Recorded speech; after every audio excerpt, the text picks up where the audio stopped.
Good evening, everyone. Welcome to episode four of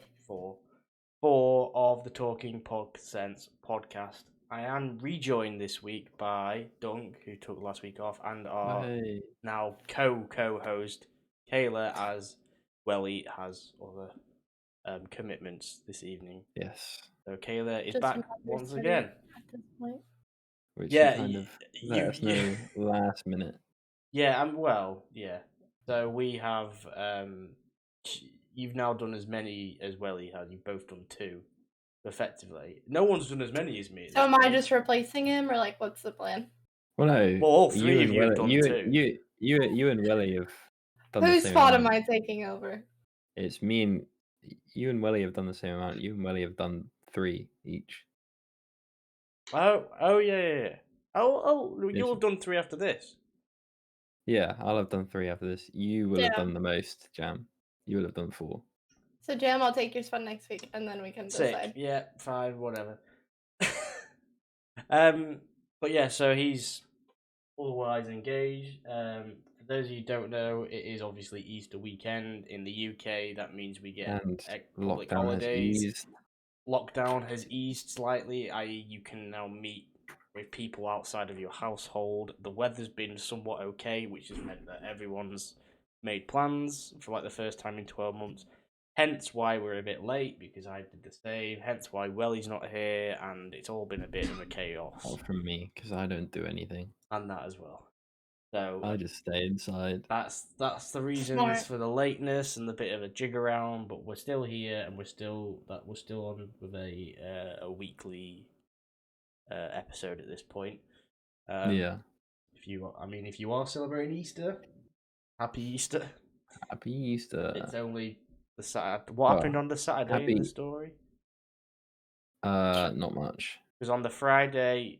It's mainly the Friday and the Sunday. Friday he was put to rest. Saturday he just chilled, and then Sunday he thought, "I'll come back now." Yeah, basically. I don't even. That's exactly his thought process. I don't even know what's going on. So it's all. Don't know the story of Easter? No. Unlucky. It's pretty simple. I mean, yeah. Even we were, and we're not exactly a religious country. It's just a case of. Well, we're quite a religious country. We're just not. We are in the sense of in certain aspects, like education and things like that. I think, and in the court, in like law.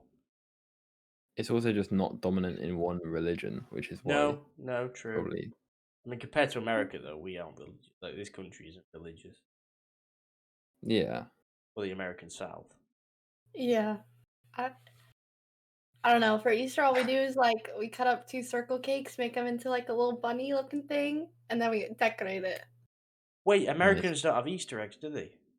No, we do. Oh. But like we don't do it. That's what we do. We have like my cousin and me on a team, and then my brother and my other cousin, and we compete, and we get like all the different color frostings and like 10 different kinds of sprinkles. It's a great time. Nice. Would recommend. Yeah. You ever done an Easter egg hunt? When I was little, yeah. Yeah, they were the best. You ever had a hot cross buns? Do you have hot cross buns over there? What are they? It's like a fruit bun. So it's like how can I describe it? I don't know what you'd have that's similar. So it's basically like the bun version of fruitcake. Kind of. If you have, it's basically, like a barm, like a bread roll that you'd put in, like, have a sandwich in, like a burger bun. Imagine that, yeah. But with like fruit in, like raisins or whatever, and slightly sweet, like maybe it's been coated in like some sort of syrupy stuff. There you go. That's like a fruit bun, and then a hot cross bun just has a cross put on it. A hot cross bun is a spiced sweet bun, usually made with fruit marked with a cross on the top, and traditionally eaten on Good Friday in the UK, Ireland, Australia, India, New Zealand, South the Commonwealth, Africa, basically anywhere that was part of the UK. Some parts of the Americas, including Canada and the United States. I'm sure, but again, don't do anything on Easter. Not very religious, so.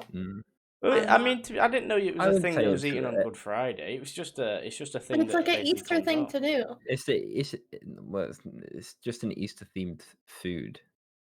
Mm-hmm. I'd say. And I don't necessarily have them hot. We would do like Yeah. at least in my family we'd do like we'd take like the biscuit bread kind of stuff and then put like cinnamon sugar on it and put that in like a bundt cake. A what? If that makes sense. Yeah, what's a bundt cake? So it's it's like still a that, circular thing with a hole in the middle. Like so, Like and the then one it just it kind of a looks like circular boat. it goes like that, and it's just like a circle with a hole in the middle. Yeah. I know KFC do one. It's just a cake with a hole in. Yeah, but it's like a different shape. I don't know, and it's like ridged normally. The thing with the hot cross buns, though, is like traditionally, a bit like with Christmas cake, traditionally it's all fruit cake and whatnot. So It's just like an Easter tea cake, isn't it? Basically, yeah. But nowadays, what they've started doing is they've started doing chocolate ones with salted caramel. You can get like There's apple loads. in, you Apple can and get cinnamon, like rhubarb in. Yeah, like there's My mum loads. brought home, I think it was chocolate and salted caramel and I've had apple one. and cinnamon ones. Yeah, they're okay. I haven't tried them. They're all right. Like the thing with a hot cross bun is I don't know if it classes as a dessert because like it's like a sweet bread, so you can put butter on it. What do you class as dessert though? Because I know like I can see where this is going, and I'm all for it. I wouldn't class it as a dessert. I'd class it as something sweet. Well, your classification of dessert is weird because you don't consider ice cream a dessert. I mean, I would. You said it was a snack last time we talked about it. What? I would not class ice cream as a snack. Yes. Yeah. No. Ice cream's a dessert. I would. But it's usually on the side of a dessert, unless it's like an ice cream. Yeah, sundae. if you have people, I can sort of see why you think of it as a snack because if it on like a hot day, if you're at the beach, or you get it from an ice cream van, you might have it, but it's effectively a snack. But you wouldn't call it a snack. You would just say, "I'm having an ice cream." You wouldn't say, "I'm having a snack." What you're having? An ice cream. You just say, "I'm having an ice cream." Right. I call it dessert, but well, yeah. But if you were having it at 2:00 in the afternoon, would you still call it dessert? Or would you just say you're having some ice cream? I just say I'm having ice cream. Yeah. I would. And I think that's about the time the conversation took place, so maybe that's why. But I will say that I can sort of see where this conversation's going in that we're going to end up debating what food class as dessert and what don't. Because I think what we would class as dessert and what Americans class as dessert are slightly different. There will be some crossovers, but there are some that I can just see as... It's like Go cheese. for it, then. It's like cheese because we've talked about dessert. We've talked about cheese before, and it's like over here you can have cheese like as a dessert, can't you? Well, I would say no. I'd say it's if you're having a sophisticated meal where you're going to have 3 courses, you can have like a cheese board. You're going to have a cheese board which comes after dessert, or in some cases instead of dessert. It comes after. It would come first here. Not that I've eaten a meal with a cheese board, but that's an appetizer. You can have appetizers that contain cheese, but I wouldn't say a cheese board because the thing with a cheese board, I think, because you wouldn't really get a cheese board of like mozzarella, would you? Oh God, no. Mozzarella would be like a starter. No, the cheeses that you'd have in a cheese board, because I think what happens with a cheese board is you're starting to wind down, and the way that the palate works, it's something to do with the palate, I think, as well, and your tastes, and like. So what you'd normally have in a cheese board is you'd have like crackers or whatever you want to call them. Grapes. Yeah. You'd have grapes. You'd have dates. You might have chutneys. You might even have some like port if it's Christmas. This is and it tends to be a little bit more informal in that you might have it watching TV. You might have it around the sofa. Yeah. You wouldn't be at the dinner table with it. Right. But I don't know. Well, that's what my dad always does. My dad always snacks on cheese whilst he's watching TV after dinner. I mean, I don't. It's a nice thing to snack on as well. It is, yeah. As long as you're not having it too late at night. Yeah. And apparently, it makes your dream funny. It can make you. It can. Is that dairy or just cheese? It can enhance your dreams, and if you sleepwalk, it can make you sleepwalk more. Wow. Have you ever sleptwalked before? I don't think No. so. Really? Yeah, no, I know of. It's a very weird and strange concept to me. The fact that people can sleepwalk, like it really can. It's weird to me. There's a girl on TikTok who documents her sleepwalking, and it's very entertaining. Yeah, that's good. I walked out of my house and said I was going to Taco Bell. Nice. Makes sense. Yeah. But yeah, that's one of the things on this girl's TikTok. She has gone out of the house multiple times. Just sets her phone up. She's like cameras in her house, right? Yeah. So she can record it. Sets her phone up or gets cameras. Her partner's also there. And it's happened like she's walked out the house and her partner's had to go and get her and bring her back inside, which is something I'd be really worried at, because if you live alone, and you end up sleepwalking and going out of your apartment / house or whatever you're living in, and then you just don't go back, it's just a bit of a weird thing. Well, dangerous for a start. Yeah. But I do the whole. It's fascinating, the ability to walk in your sleep and operate in your sleep. To be honest, and I've never, I don't think, ever been able to fathom. Yeah, I don't think I've ever possible. known anyone to sleepwalk personally.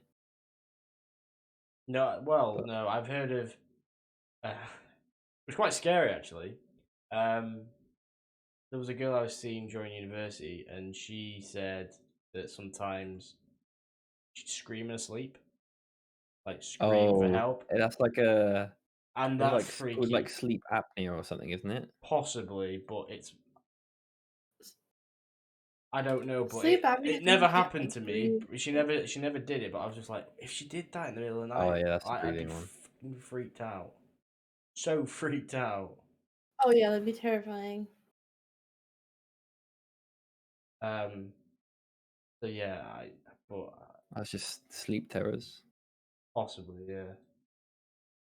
Sleep terrors are often paired with sleepwalking. Jeez. Like sleepwalking, sleep terrors are considered a parasomnia, an undesired occurrence during sleep. Do either of you struggle with sleep? Yes. Yeah, pretty badly. I feel like I'm quite lucky in that I don't think I do. So go ahead. I mean, this is a really good example because it happens like pretty much regularly. I'm a naturally deep sleeper, so like I've slept through small earthquakes that we've had in this country. We've had like 2 or 3 in the past 10 years, but I've slept through them, and a lot of the time it's made people wake up. So I'm a naturally deep sleeper. So I know most nights I will either wake up maybe once and go straight back to sleep, or not wake up. So when I work, obviously working from home, I get up as close to 9 a.m. as I can. But I would try and go to sleep no later than 1. But if I do that, I set an alarm for 8:30. Normally wake up before the alarm anyway, and will fall back asleep. But I struggle to get out of bed so bad with that, and I'm so tired. I've been off for like 2 days now, 3 days. Each day I've gone to sleep, or the night before I've gone to sleep maybe later than I would normally for work, and I've woken up half an hour later than I would normally. Jeez. And I've felt absolutely fine. I've been completely refreshed, wide awake, thinking that was a really good sleep. I can get up now.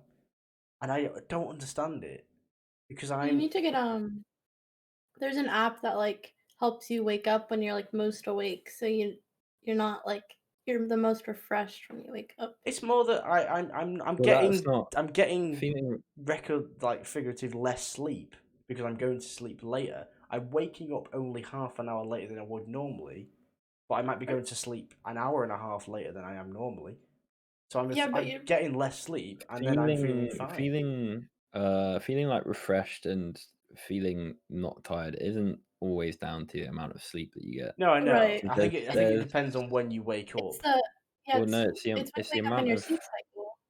it depends on the type, because there's 3 different types of sleep. You've got one type, I can't remember what it's called, but you've got REM sleep. Yeah. REM sleep, and you've got deep sleep.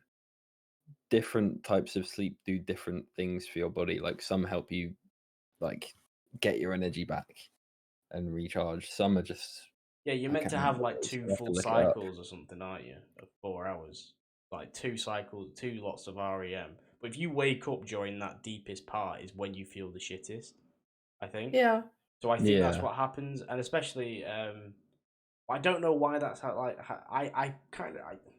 I don't want to say I'm stressed, but I'm putting it down to stress in that I'm not worried about getting up for work or having to get up for work, and I'm much more relaxed. There's probably less on my mind, and maybe that means I'm having better quality sleep. I'm not setting an alarm. I don't. A lot of the time, I have my alarm clock obviously facing me, and it does generate quite a bit of light, even though it's like not being pressed or whatever. So if I'm facing that way, it can probably shine a lot of light, and then when I don't need it, I turn it face down so that I don't, and it's so much better. So maybe that contributes. Maybe. No, I I'm have a quite good sleep, but I'm interested to hear what your 2 experiences was.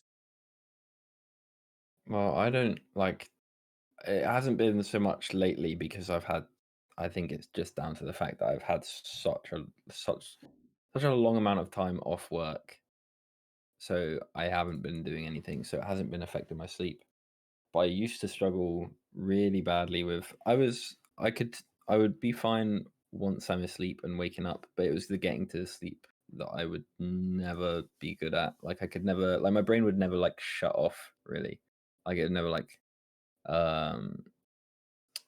it would never like calm down or anything. So I'd never be able to get to sleep for ages. I'd lay awake in bed for like an hour to an hour and a half, just not doing anything. Is that But after you've already spent an hour in bed, or like half an hour in bed, just like yeah, it's like I used to get in bed at like midnight, just before midnight, and then still be awake at like 2, just struggling to fall asleep. But then after that, it's really weird because after that, then I'd just be able to sleep completely fine, wake up fine, get out of bed fine. It's just the getting to sleep part that I struggle with, really. Not sure why. But I did get a Fitbit as a Christmas present, 2 years ago, and that's got like a sleep tracker on it. So you wear it in bed, and it tracks your sleep and how much of the different types of sleep you get, and it's quite useful to be able to look at, which is what I was just about to look at, but I haven't used it in ages, so I don't know what my sleep is like currently. Whatever it's doing doesn't work. Yeah, well, after I upgraded to this new phone, like my Fitbit like weirded out and wouldn't connect to this phone, so I haven't been able to track my sleep. So it's a bit weird, but it's a useful thing to have to be able to see how much you're sleeping. Because usually, well, for me, I didn't realize, but I thought I was always getting like 8 to 9 hours sleep, but you obviously you wake up during your sleep. Everyone does, even if you don't remember. But I ended up being like awake for like at least an hour each night without knowing. So my sleep wouldn't be at like 8 or 9 hours. It would be at like 7 or 8, which is still a good amount of sleep, but it's just a lot less than I thought it was. Right. But it's a good thing to know. It's a good thing to be able to look into. I'm a terrible sleeper. I'm a really light sleeper, so I'll wake up to like my phone vibrating or like it being too bright in my room. But normally I can sleep through the night. Recently, I've been getting dreams pretty consistently that'll wake me up throughout the night once or twice, which is annoying, but so not like nightmare, not like it depends. Some of them are like I remember they're all pretty like vivid. Some of them are like nightmares, and then other are just like they get weird, and I wake up. So I don't know. I've never had what I would call a nightmare, but I've had dreams where I've woken up and gone, "Thank fuck that's fake." Yeah, I've had like bad But I dreams, don't but think it's. I won't class it as a scary nightmare. It's a scary No. experience, and I'm like, oh, thank God that's not real. No, I wake up in like a panic. Yeah, I don't think I've done that. Yeah, I've never had one that's like that I've woken up because of it. Jeez. No, I Like don't think so. In like a panic or. I've had really They good come dreams. in waves. Like it'll be like months where I don't have them, and then it'll be consistent for like a week or two. It's awful. I've had amazing dreams that I'm like, I wake up and I'm like, oh my God, that was like the best dream ever. Like there's dreams that I remember having when I was like a child. It's really weird, and then others I'll forget. Like there is one that I remember having that it's been so long I feel like I made it up. I was literally in like a gymnasium, sports hall. There was two people who were at my primary school at the time, like sort of cowering in the middle. Well, I was being chased around in a circle by like different types of furniture chasing me. And it wasn't scary at the time. It was just weird. Yeah. And looking back now, I'm like, did I actually dream that, or have I just made it up over so many years? Yeah, it's weird things. Weird things like dreams are just weird. Yeah, mine mainly. Go ahead. I was just gonna say I wish I could remember more of them. I wish I could not remember them because most of mine that I wake up from are like kidnapping and like just not enjoyable experiences that I want to remember. I wish there was like a thing. There probably will be at some point in the future, but I wish there was a way to like capture your dreams, like almost record them and then be able to watch them back. That'd be wild. I think that'd be sick. Yeah, that'd be crazy. But it probably will happen at some point. But I just think it would be a cool thing to be able to do. Yeah. Would you guys ever lucid dream? Yeah, I've really wanted to try it. Really? Yeah. Good luck. I don't really know what it is. So lucid dreaming, you are like awake while you are dreaming, so you can control your dream. But getting into lucid dreaming is really weird. You have to like control your breathing, and then getting out of it. Yeah, and so pretty much you fall asleep, but you're still conscious because of this breathing, and so you're paralyzed, like you can't move because you're asleep, but you like your mind's still working. I want to find a video of this happening so I can see what it looks like because it sounds like an exorcism. I'm not gonna lie. People really enjoy it who do it because you're pretty much making a movie, right, out of your dream, and you get to like think about what you want to dream about instead of like the dreams coming and then you having to deal with them. It sounds dangerous. I think it has been seen as dangerous, to be honest. Yeah, it is probably very dangerous. But there you go. I managed to get on my Fitbit app, and nice. The last time I tracked my sleep was back in mid-December. But it gives you like a little chart of how you slept, and then it says your percentage and how long you had that amount of sleep there.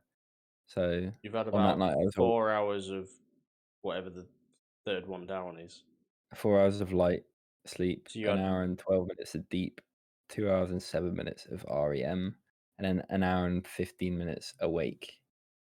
Cool. Where does it say what they are? And it gives you a score as well. So that score is like 79, which says it's a decent night's sleep, but obviously not the best. Do you think that you sleep worse as a person if it's during the day? Do you think your body doesn't like it as much? Because apparently, like as a human person, we're not designed to have 8 hours of sleep. We're designed to have 4-hour stints of sleep. 4 hours and another 4 hours. Yeah, apparently it's better for you if you actually like sleep less during the night and take like a nap or 2 naps during the day. Some places still do that, right? In Spain and stuff. Well, yeah, they do and they don't because like the 21st century world does not allow for a country to stop doing what it's doing during the middle of the day. because like shops shutting and stuff, they're losing out on vital business, and it doesn't work well with the rest of the world that doesn't do it, and I think that has something to do. I think as well, it kind of correlates towards a slightly lazy attitude, and I think that could be partly to blame for like Spain's slight economic downfall. But no, it's we aren't designed to have 8 hours of sleep. But I'm wondering, it makes sense. If you're on night shift or whatever, and you go to sleep at 6-7 a.m., you wake up at actually no, make it 9 a.m. and you sleep until 5 p.m. I feel like your body doesn't. I don't get as think you doesn't get the same value of sleep as you would if you went to sleep at a normal time, because they say if you go to sleep before midnight, it's better for your body. Yeah, but at the same time, I don't think that's true. I think it's all down to your body clock. True. Yeah. Because say if you have why is your if you've never gone to sleep in your life, obviously no one this is probably not true for anyone, but say you've never gone to sleep before midnight in your entire life, and you're used to going to sleep at you've been going to sleep at 5 a.m. every night of your life, that's going to be better for you to go to bed at 4:30 than go to bed after 5. I think it depends on your body clock. I think it's more because I think it's more for if you're if you're having to wake up at 8 a.m. or whatever, the value of sleep before midnight is so much more than if you go to sleep at 12:30. If you go to sleep at 11 or whatever, I don't know. It's just apparently the sleep you get is better, or you wake up. I don't know. Wouldn't that be the same for any time, depending on when you have to wake up? Yeah, that's what I'm saying. As long as you get that amount of it's down to body clock, I'd say. I don't think. I'm gonna find it. If you have to wake up at 9, what if it's probably 1 a.m. instead of 12? I think it's. Let me try and find something that says why. Why sleep we get before midnight is the most important kind. I don't think you can put it down to a certain time of the day is better for sleep. Well, it's just because of the routine. If you are on a normal sort of that's what I'm saying. It's down to body clock. Yeah, that's it. Every hour of sleep before midnight is worth 2 after midnight. If you're waking up at 8 a.m. Yeah. Or 9 a.m. Yeah. That's what it's going off, which is, what I am doing, which as well makes it, I think it's to do with the cycle. So if you've got to get up at 8 a.m., apparently you need to comprised of 90-minute cycles. Your brain moves from several different sleeps. But I think the non-REM sleep tends to dominate your slumber cycles in the early parts of the night. So if you are going to sleep before midnight, that means you're getting the non-REM out of the way. So that might mean you're getting more REM through the night if you're going to sleep before midnight. But I don't think that's only viable if you're on a regular schedule. Yes. Right? If you're not on the regular schedule, then which I know that people like Dunk aren't. So you will advocate for just sleep whenever you can. Yeah, but I'd say my sleep is better now than it was when I was going to bed before 12. How come? I don't know. I think it's probably down to the fact that I'm not working at the moment, but we'll see when that changes when I go back to work next week. But we shall see.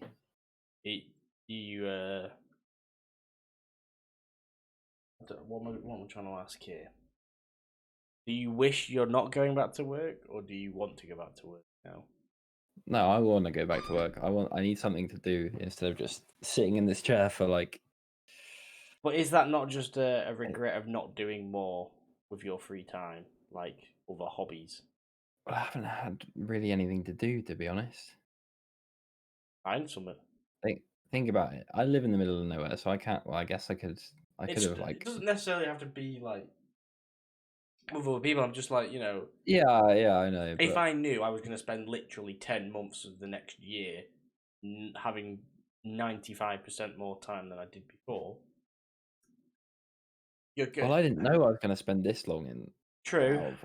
That is one of the issues with it, and I've always said, because I've not been in the same sort of fortunate position as that. I've always thought, well, if I did it, I would really make an effort on my fitness. I'd definitely try and learn a language. I'd probably try and read more, just because I know I need to fill that time, and I can't just play video games, because as much as I would love to, I will get tiresome of it, and I want to not get tiresome of it. So you sort of need to limit yourself with it. See, I would say, what was I gonna say? I was gonna say, I'm quite lucky to be blessed with, like, I don't have to keep my fitness up. If that makes sense. Like, I obviously, I don't know how to say this really. It wasn't necessarily. Sam's metabolism is high as fuck. My metabolism is high. Obviously, I'm not in good shape, no, but I could be in worse shape. It wasn't more that you use your time to get fit. It was more just an example of something you could be doing with your free time. But I think I've managed to somehow. Well, I have got bored here and there, but I haven't. I'm one of those people who is just happy to do whatever, really. I don't feel the need to have to spend my free time wisely, if that makes sense. Or like doing something, I'll be perfectly happy just not doing anything in my free time. See, I am someone who does do that. Who does sort of not. I want to be that. All the time, I'm always like, what can I be doing to make myself feel like I'm doing something? But at the same time, I'd love to just sit and play video games for 18 hours or whatever, and feel okay about it. But which I can't. I think is why, if being in a fortunate position like yours, I could do that one day and not feel bad about it, because I know I've got tomorrow. Yeah, it makes sense that obviously some people are like that. Some people need to feel like they're doing something with their day. I think it was mainly because when I went through a period at the back end of 2019, I was unemployed and out of doing anything between July and October. Yeah. And that was I don't throw around the word depressed very much, but I that was as low as I've ever been, and I was doing nothing, just because every day was a terrible cycle of get up, eventually get myself sorted, sit down in the chair, which is now over there, but it was there. Probably turn on my Xbox on my laptop, do some sort of like browsing of the job market. While doing something else, but I was in the vicious cycle of, I don't have any money to go and do anything, so I can't socialize with people. I can do a little bit that doesn't require any money, but I need money to. It was every day, and it was during the summer, and it was just, it was pretty depressing. But in hindsight, if I had what I had now, money in the bank.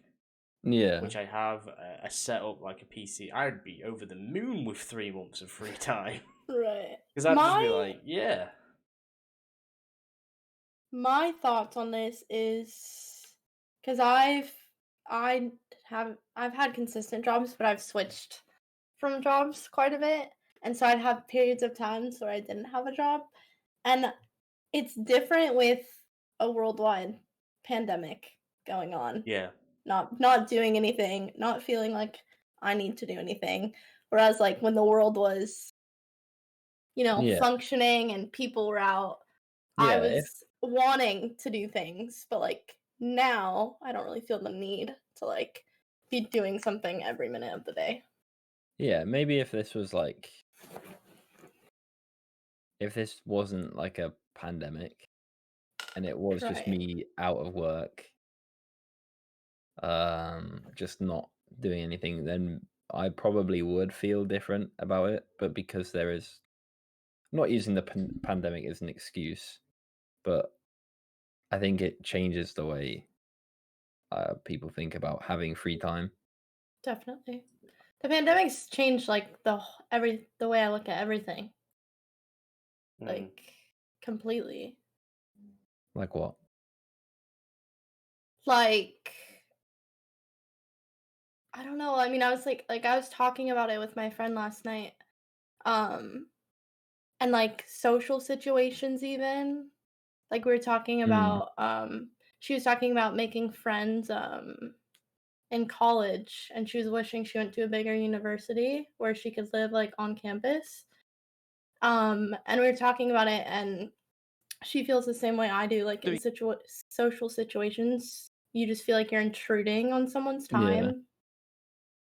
And that's like a big issue I have.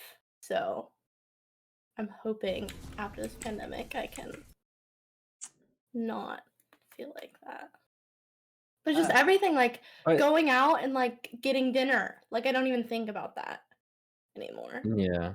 Or like I don't know if the pandemic will help you with feeling less like you're intruding on someone's social time. No, I Because it will definitely make have it, to get because it through will that. make it feel more like not special, but yeah, kind of special social time now because there is a pandemic going on. Right. If that No, makes but sense. people are like craving social time. Whereas like before, if I wanted to do something, I'd have to ask someone. There was definitely a case of previously people of our age who are expected to go and socialize and go out and do stuff all the time, making up excuses to sit at home in their dressing gown and be in bed for 9 p.m. Because COVID made me like that though. I used to be extremely social before the pandemic. Exactly. See, that hasn't really changed for me because I've always been quite not independent, but I've always been happy spending time by myself. Happy in your own company. Yeah, exactly. Yeah, I was the same. I was exactly the same.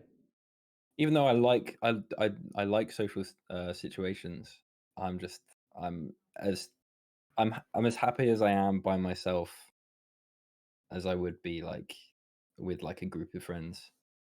I think I am now. I say I like being by myself and like doing my own thing. But if someone asked me to hang out or like go to do groceries or whatever, I'd be more happy doing that. Obviously, pandemic.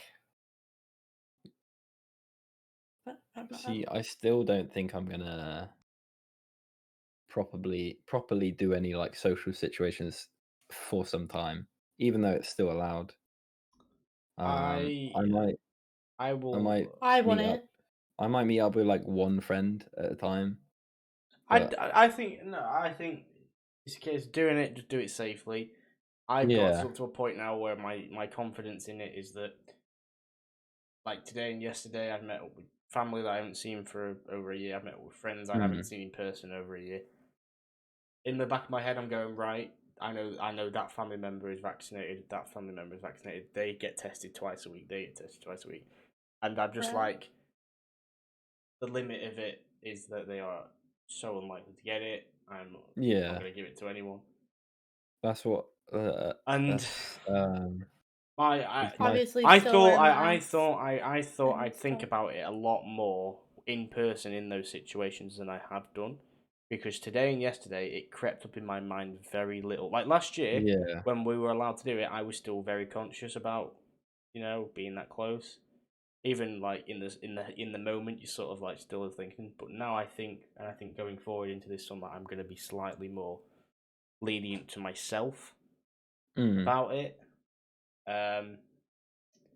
So, like you say, it's still a balance, and it's how confident people are, and it will vary on place per place. In this country, we've vaccinated so many people that the confidence I think is going to be higher than somewhere else in Europe. But Yeah, my friend's, what is she, like 19 now? She's been vaccinated since February because she's training to be a nurse. Yeah. And then yesterday in Oregon, they said that families of frontline workers can get vaccines, sign up to get them. So that means I can sign up to get one, which is Pog. Yeah. My dad is.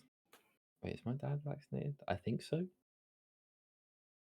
My mum is. My parents have had my both dad the may first not be. dose.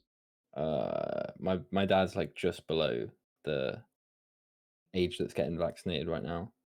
My mum's had hers. My sister's had hers because she works for the NHS.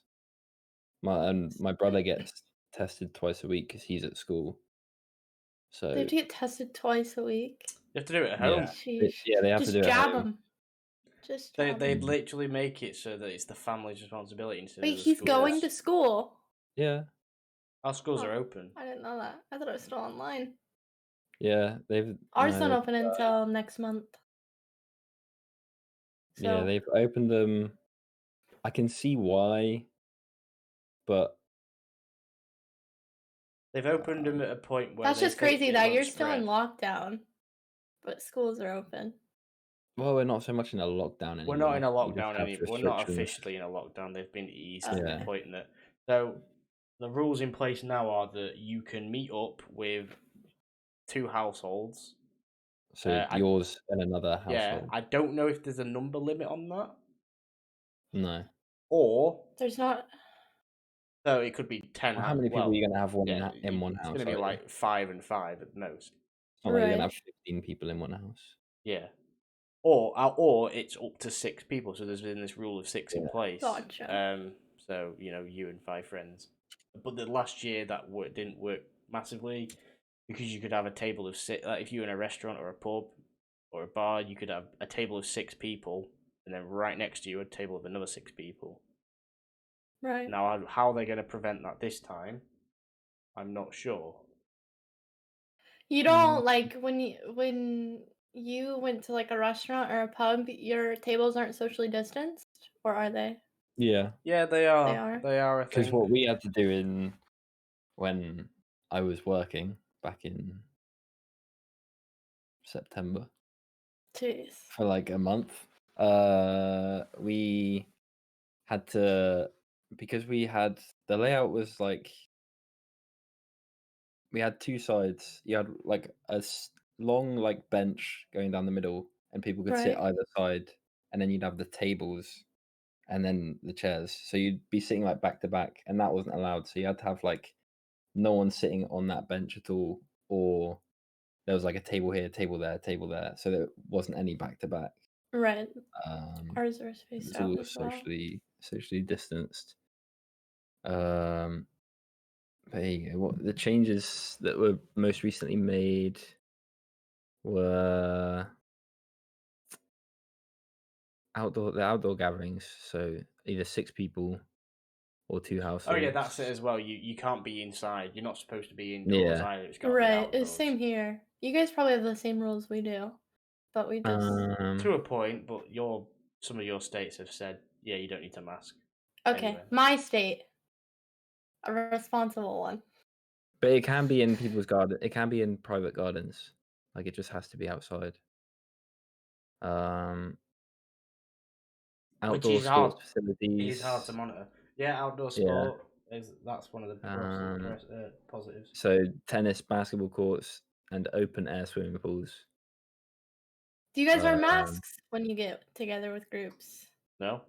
You don't have to. Not if you're outside, personally, I think. If you're outside, like, I've seen the pictures and the diagrams of, like, the spread, the air spread, like, out of someone's mouth, like, the particles that go out. And they did this with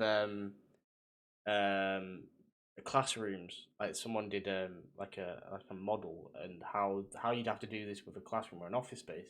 You need to have, like, a window open so it lets all the fresh air in. Because when people's particles go out, it's like a huge rain cloud above it. If you're outside, I think you could be 3 feet from someone, and you're very unless you're literally like kissing someone. outside, I think you're pretty much okay because there's so much fresh especially air. if you're in such an open space where you've got. At least everyone that I know, as soon as you get out of your car, you're putting a mask on. If you're in a drive-thru, you're putting a mask on to roll down your window and talk to them. Yeah, if you're in a drive-thru, you probably would put a mask on. If I'm going to a shopping in a town centre, I did this last year out of just pure so I don't have to keep taking it on and off. I just put it on when I get out of the car and walk to the shopping. Just because it's like, well, I might as well have it on. Right. Yeah. And then the upcoming changes, which are on 12th of April. So not this week, but the next week. Yeah, it's then you can. Those are restaurants and things open, don't they? Yeah, business and activities. Which I don't think. Hairdressers and barbers and nail salons. Oh, it's only next week, isn't it? Libraries, indoor leisure facilities, so gyms and all that. Zoos, theme parks. But it's worth noting we're doing all this. Italy, France, and Germany have gone into a third lockdown. Yeah, they've gone into another lockdown because they haven't vaccinated as many as we have, and the details of which. But I still unclear. I still wouldn't be surprised if we go back into another lockdown. Well, I don't think they want to. I hope you don't. No, I don't think they want to. Of course, they don't want to, but I would not be surprised if we do. How would we though? Because the whole point is that they would have vaccinated enough people to be able to control the amount of infection. Right, you guys are getting enough vaccines. Did you see Hyde Park? Yeah, no, I've seen them all. Yeah, that's why people go mental. But is it? I know they're all young people, but say 10% of the young people though. If say 10 to 20% of people have had the vaccination in that, maybe 500 people, do you not think that the rate of infection going around is still going to be quite low?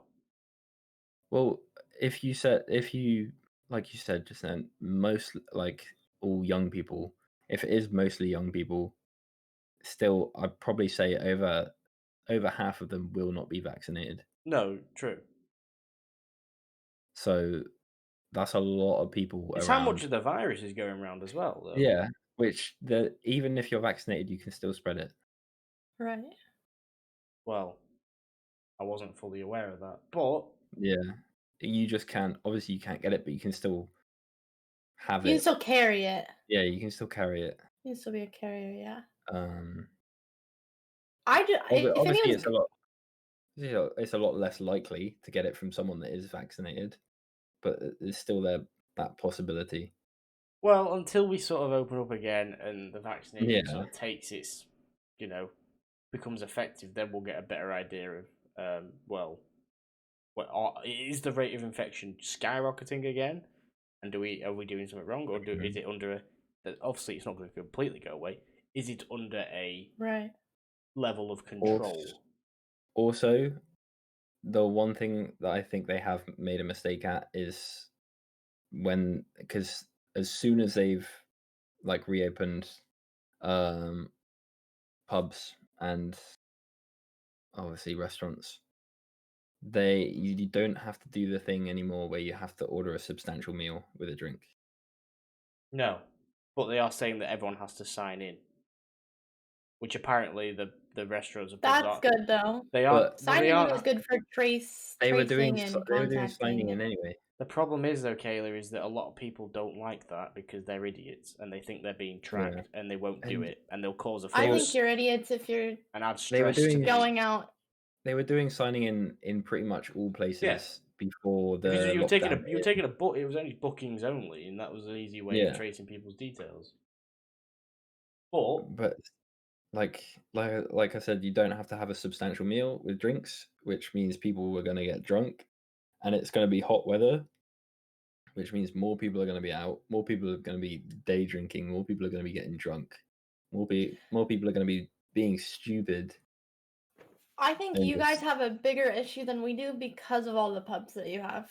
Well, we don't have the same amount of pubs and bars. So if you want to drink and get drunk, you're gonna go to a liquor store And I'm not saying everyone's smart. Like, there's still parties going on and everything. But like, if you're smart, you're gonna. At the same time, I think that's worse than having the pubs open because the pubs are opening outdoors, which, like we What's said, worse? having parties and all No, that. no, parties are not allowed here. Yeah, but obviously they're still happening. Yeah, and I think that's worse because it's going to be more like indoors, isn't it? right. Which is going to be easier to spread. But my point was, you're gonna limit the amount of people that you're with doing that with, whereas when you're at a pub or bar, you don't know how many. The problem people. I see. You have to be seated, so yeah, you can't just it's going to be quite regimented. The problem I've seen when this all kicked off, Japan, China, Korea locked down immediately. Yeah, right. Europe locked down as soon as they could. Everything was locked down. America never closed anything. Everything looked like it just remained the same.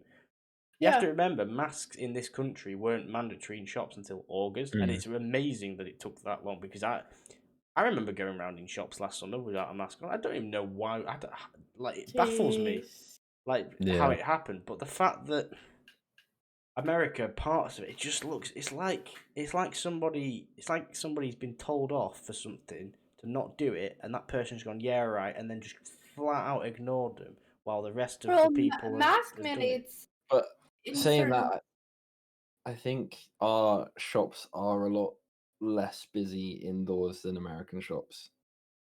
Depending on where you are, probably. But it's just the fact that you didn't even close anything. Like, there wasn't any close other than schools, which was kind of a slightly simpler one.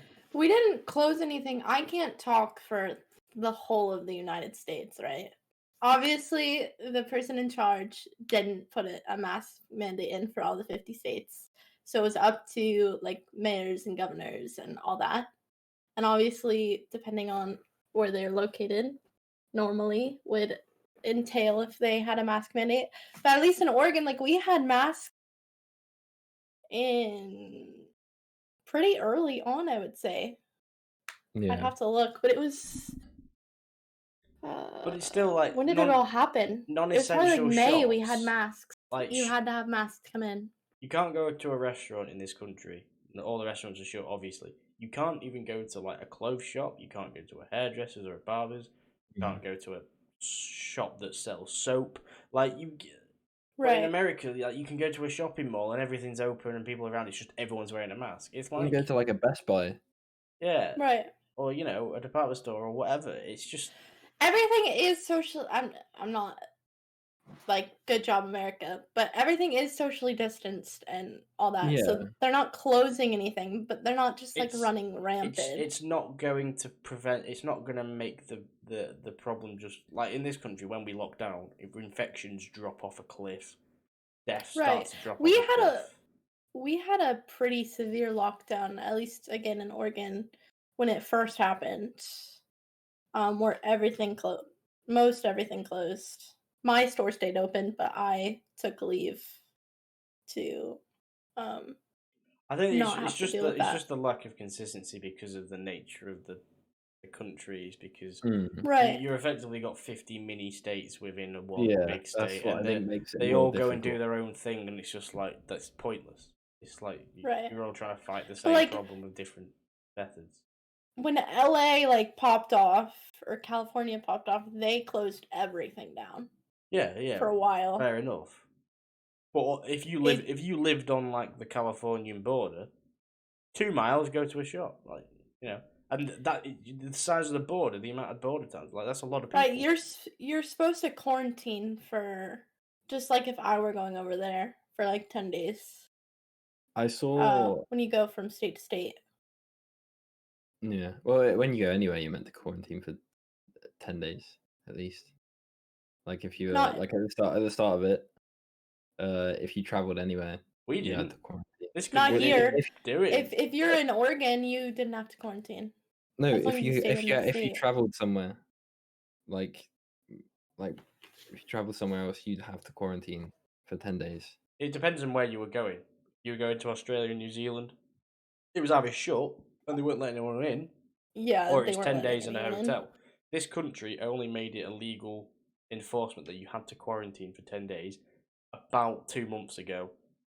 It was very They- recently. they- I was. No, it was a lot long. It was a lot more than. I don't think it was because it wasn't. It was that first lockdown, I think. The problem was Where is that this country, the government still kept flights coming in and kept airports open way longer than it should. But you still had to quarantine when you got in. I don't think it was legally enforced because it was only back in like the start of February that there was a. I don't think it was 10-day legally quarantine. enforced where they like take you to a hotel, but they advise you to quarantine. Here, if you came into the country, you had to quarantine for 10 days back in like October, September. Are you sure? Yeah. I know you do now because I looked at it. And it's 10 days with February the 15th. or a COVID test before you go, a COVID test when you get there, and then 4 days and 8 days after. The 15th of February onwards, everyone allowed to enter England from outside the common travel area, which is just Ireland and a few islands, must quarantine for 10 days. You take a COVID test on day 2 and day 8, and then you follow national lockdown rules. If you're in Scotland, Wales, and Northern Ireland, it's a bit different. But the key thing there is Scotland, Wales, and Northern Ireland are different, like the states in America, but they roughly follow the same guidelines because they're not idiots, to be honest. I would say ours roughly follow the same guideline. It's just a couple states that are. Well, exactly. You always have the rogue one. But Florida. Yeah, I mean, one of the big things was that the government was making you pay for it. Like they were charging you like £1,700 of your own money to do it in a pretty bog standard hotel, and there was people moaning about how poor it was and how we're being treated inhumanely. And at the end of the day, you have to pay now. Yeah, I think you do. Or are they doing it for you? No, I think no. You can't. Unlucky. Because they can't afford it. Because why should the taxpayer in our instance have to pay for people who have knowingly travelled, like they shouldn't be travelling in the first place because that's the reason they've got a quarantine. Right. I'm just thinking about when I have to take a flight for school. I think you're gonna be fine because paying $1,700 to quarantine. I don't know when you plan on doing this, but I think by then you'll be fine. If you're planning on doing it this coming September, yeah. So you'd be doing it in August. Hopefully I mean, it depends if the USA's because we have a red list of countries. Mm-hmm. And I think if you're not on the red list. Well, no, is the red list where you're banned from traveling. Yeah.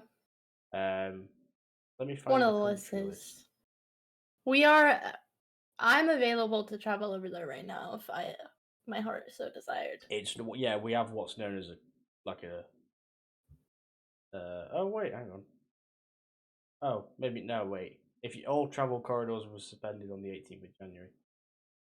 Maybe that's changed. Yeah. But we have a red list, which you are banned from traveling from. How that works, I don't know. Oh wait, no. If you're on a red list, it means that you are having to self-isolate in a government-approved hotel for 10 days. Don't know what that must be old advice, but I want to know the full list of. Because they've only they added some just yesterday because of some other variants. If this is the full red list.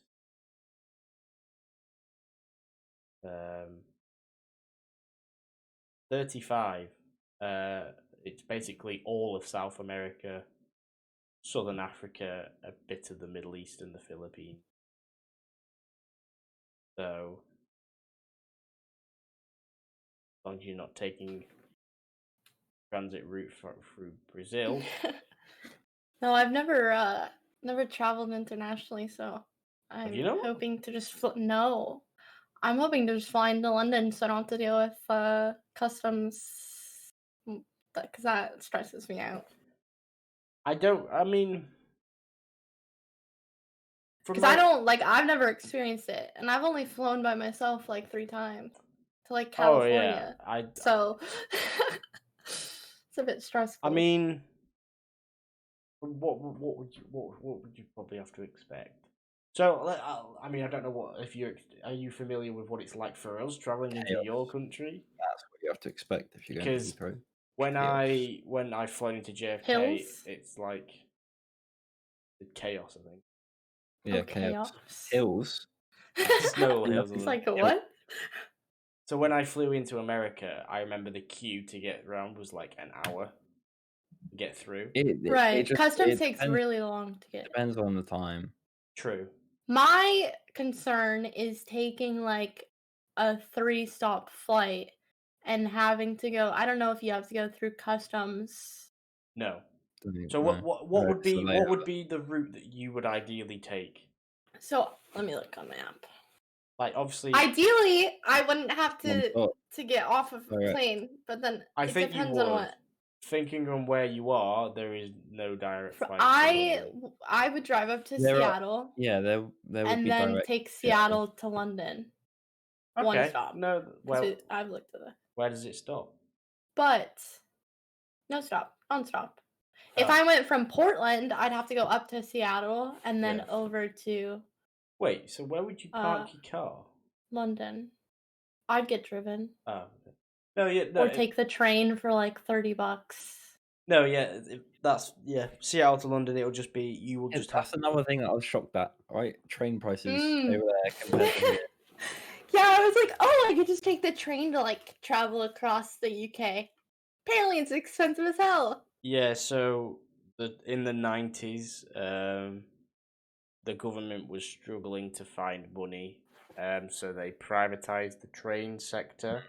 So basically, beforehand, and like how it is in Europe, and it works very well in Europe, the train system is government owned and isn't making a profit, but that means they've invested a lot of money into it so that it works.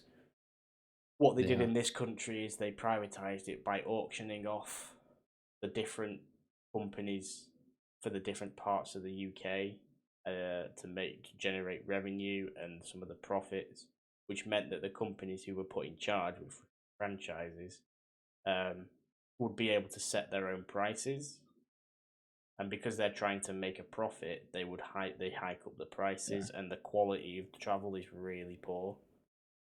Because I explained how like a train from like here to London is like almost 200 quid and takes 6 hours.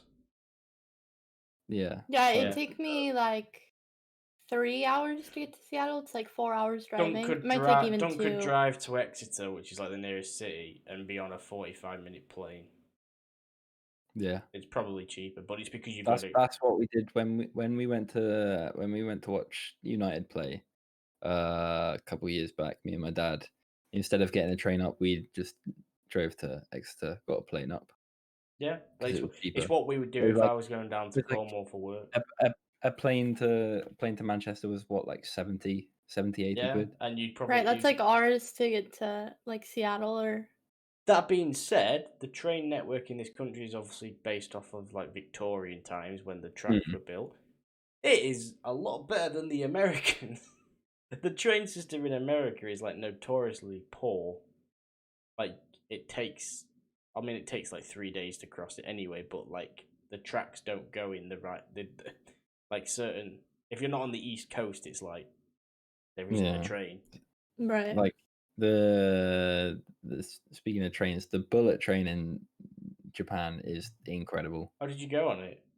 Yeah, the seats were like proper like armchairs.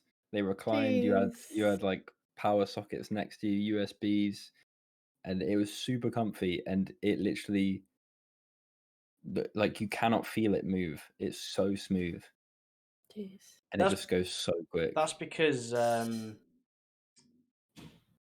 Japan has a thing where like they don't their like average time of being late is like 17 seconds.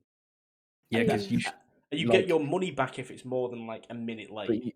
It's like so on time. Like it will never be late. It will never be early.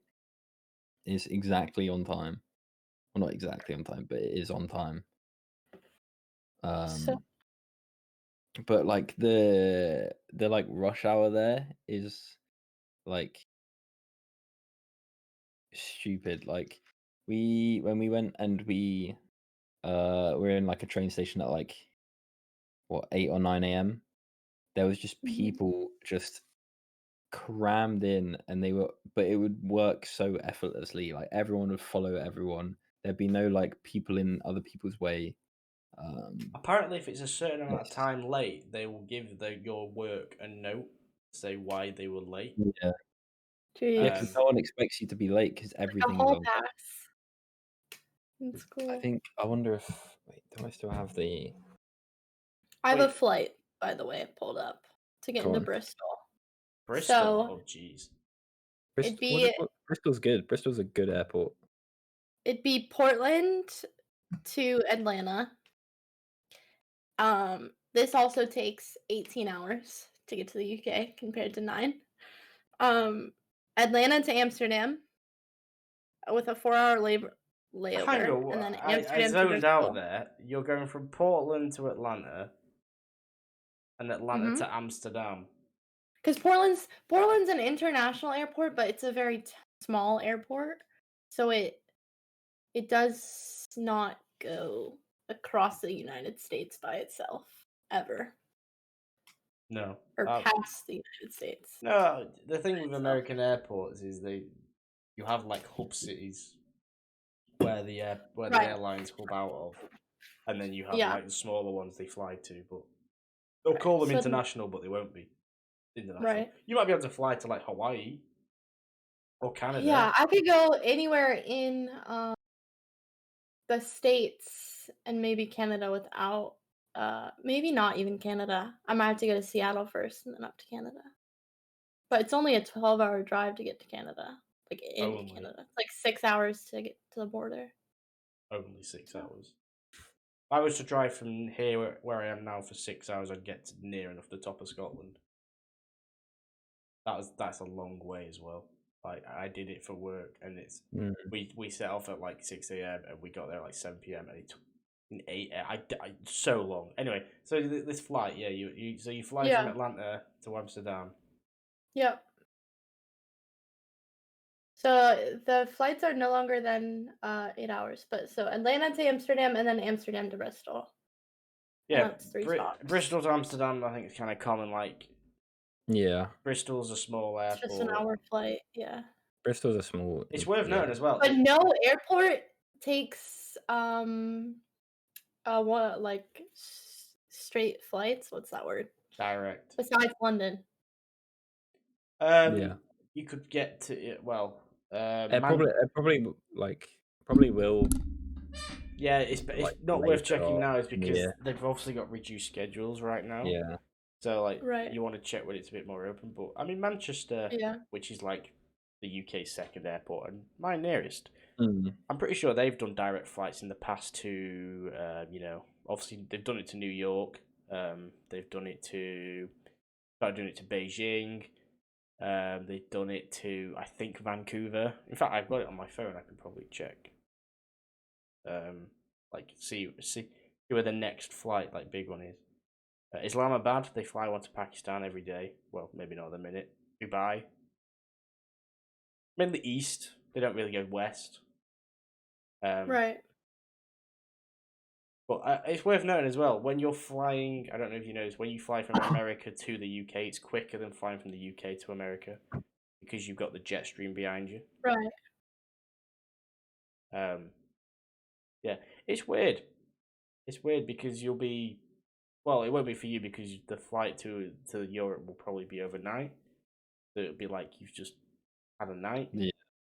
Yeah, that's the goal. When you fly from east to west, it's like you'll set off at like 8 a.m. in the morning, and you arrive in America at like 2 p.m. It's like, 8 hours has passed. Like this is bizarre. Really weird.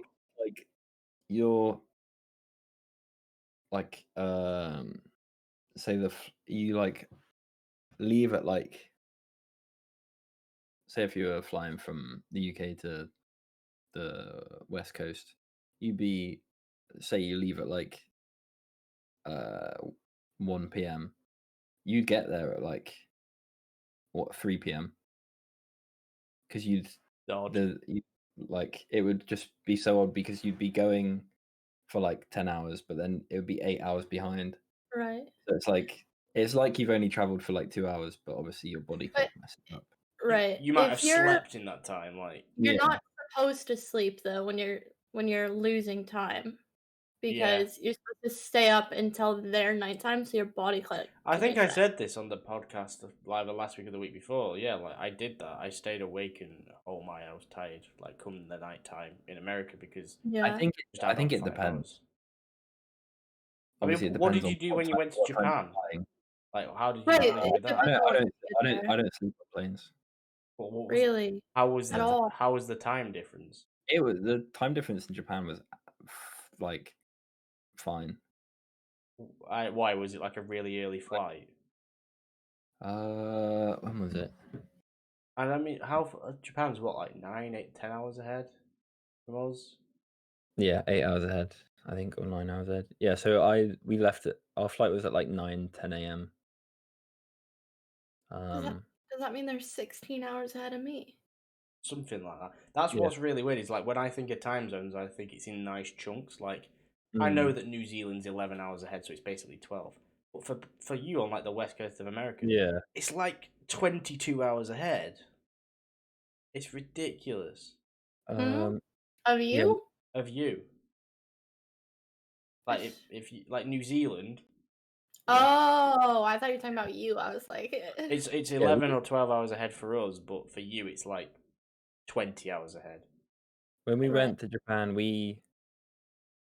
I think it was coming home was worse because you're going forward the first flight. Because we left at like 10 a.m., like 9, 10 a.m., and got in at like 6:30. What, PM? So that's not bad at all. In the morning. Oh, that's a whole day, effectively. Can't sleep. It's a whole day, but then you are tired throughout the day, so you just sleep at the night, and that's then fair. you're pretty much fine. Which is I think it's all down to the time of your flight, really, whether it's better to sleep on the flight or not. Because, I don't know. It makes sense in my head, but I struggle to explain it. Flying's weird. A weird and wonderful thing. Right, because you don't want to sleep if it's gonna be like 10 a.m., 11 a.m. when you get there, because then you're gonna be awake. You do want to sleep if it's gonna be 10 a.m. when you get there. So like 4 p.m.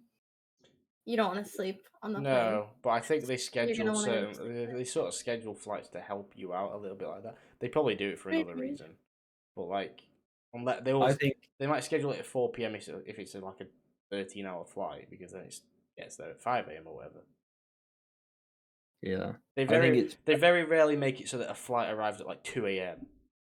Yeah, that's true. Because it's just awkward for everyone. I think it's a lot better to just not sleep on any flights and just sort it out when you're there. I can't, to be honest. It's easier to tell. Like, if you're trying to work out whilst you're on the plane what time it is there, but also what time it is at home, then you're just going to get confused. I mean, what time are you going off when you're on a plane? Are you going off the time where you started from? Or are you going off the time where you are or where you're going? You should go off the time where you're going, right? The concept of time on a plane is so skewed. Yeah, which is why I just think it's just completely irrelevant to sleep on a plane. You just wait till you're there. I think I just don't know what to do with myself for that long. Well, yeah. You just watch movies. I'm not a big movie. Yeah, watch movies, listen to music. When I went to America, they had like little controllers, and they had like Space Invaders and Snake on the screen, so that played some of that. Tetris as well. I remember on the way back from America one time is they had like quite a newish plane, so the entertainment system was like quite up to date, and they even had like they had like a chat room for like everyone on the plane, and it was just like. The best feeling is getting on a long haul flight and you know it's like a new plane and it's got like an up to date entertainment system. And you just like the headphones. But then it's even worse if you get on the plane and you know it's an old plane. And you're like, oh no! I did that. Funnily enough, on the second time I came back from America, I was on a different plane and it was. So you remember Thomas Cook? We'd Yeah. flown with them, but they have like a partner called Condor who just like operate planes. Yeah. I think they were German. And the plane we were using was old, so it was one of those where you didn't have a system, but you had like a screen at the front of the cabin, which is so terrible because that means like 12 people are seeing this tiny 10-inch screen. Like on buses when you get like the one screen that fold out in the middle, and you all have to look at like the tiny I think 12-inch it was terrible, and the only benefit of that was I was sat next to someone that I just spoke to for 6 hours. I'd literally so. I was with my cousin and my uncle, and I booked it all like a week later than they did because they'd only asked me after they booked it. And the flight configuration was something like 242 for us. So they were in a 2. I was on the end of a 4. And then there was another 2. And I'd done that on the way there. It was okay. And then when I got there and I got to my seat, there was a woman there. And she was like, "I'm really sorry. Am I okay to change seats with you because I'm with my husband and my 2 kids who were in the other 3?" And I was like, "Sure." In hindsight, I would have just been like, I should have just been like, "No, shift." So I was like, "Okay, whatever." So I went to her seat on the other side of the aisle. There wasn't anyone next to me at that point. I was like, "Okay, I'll just sit here. It's fine." A guy came along and sat next to me, and we just spoke for 8 hours.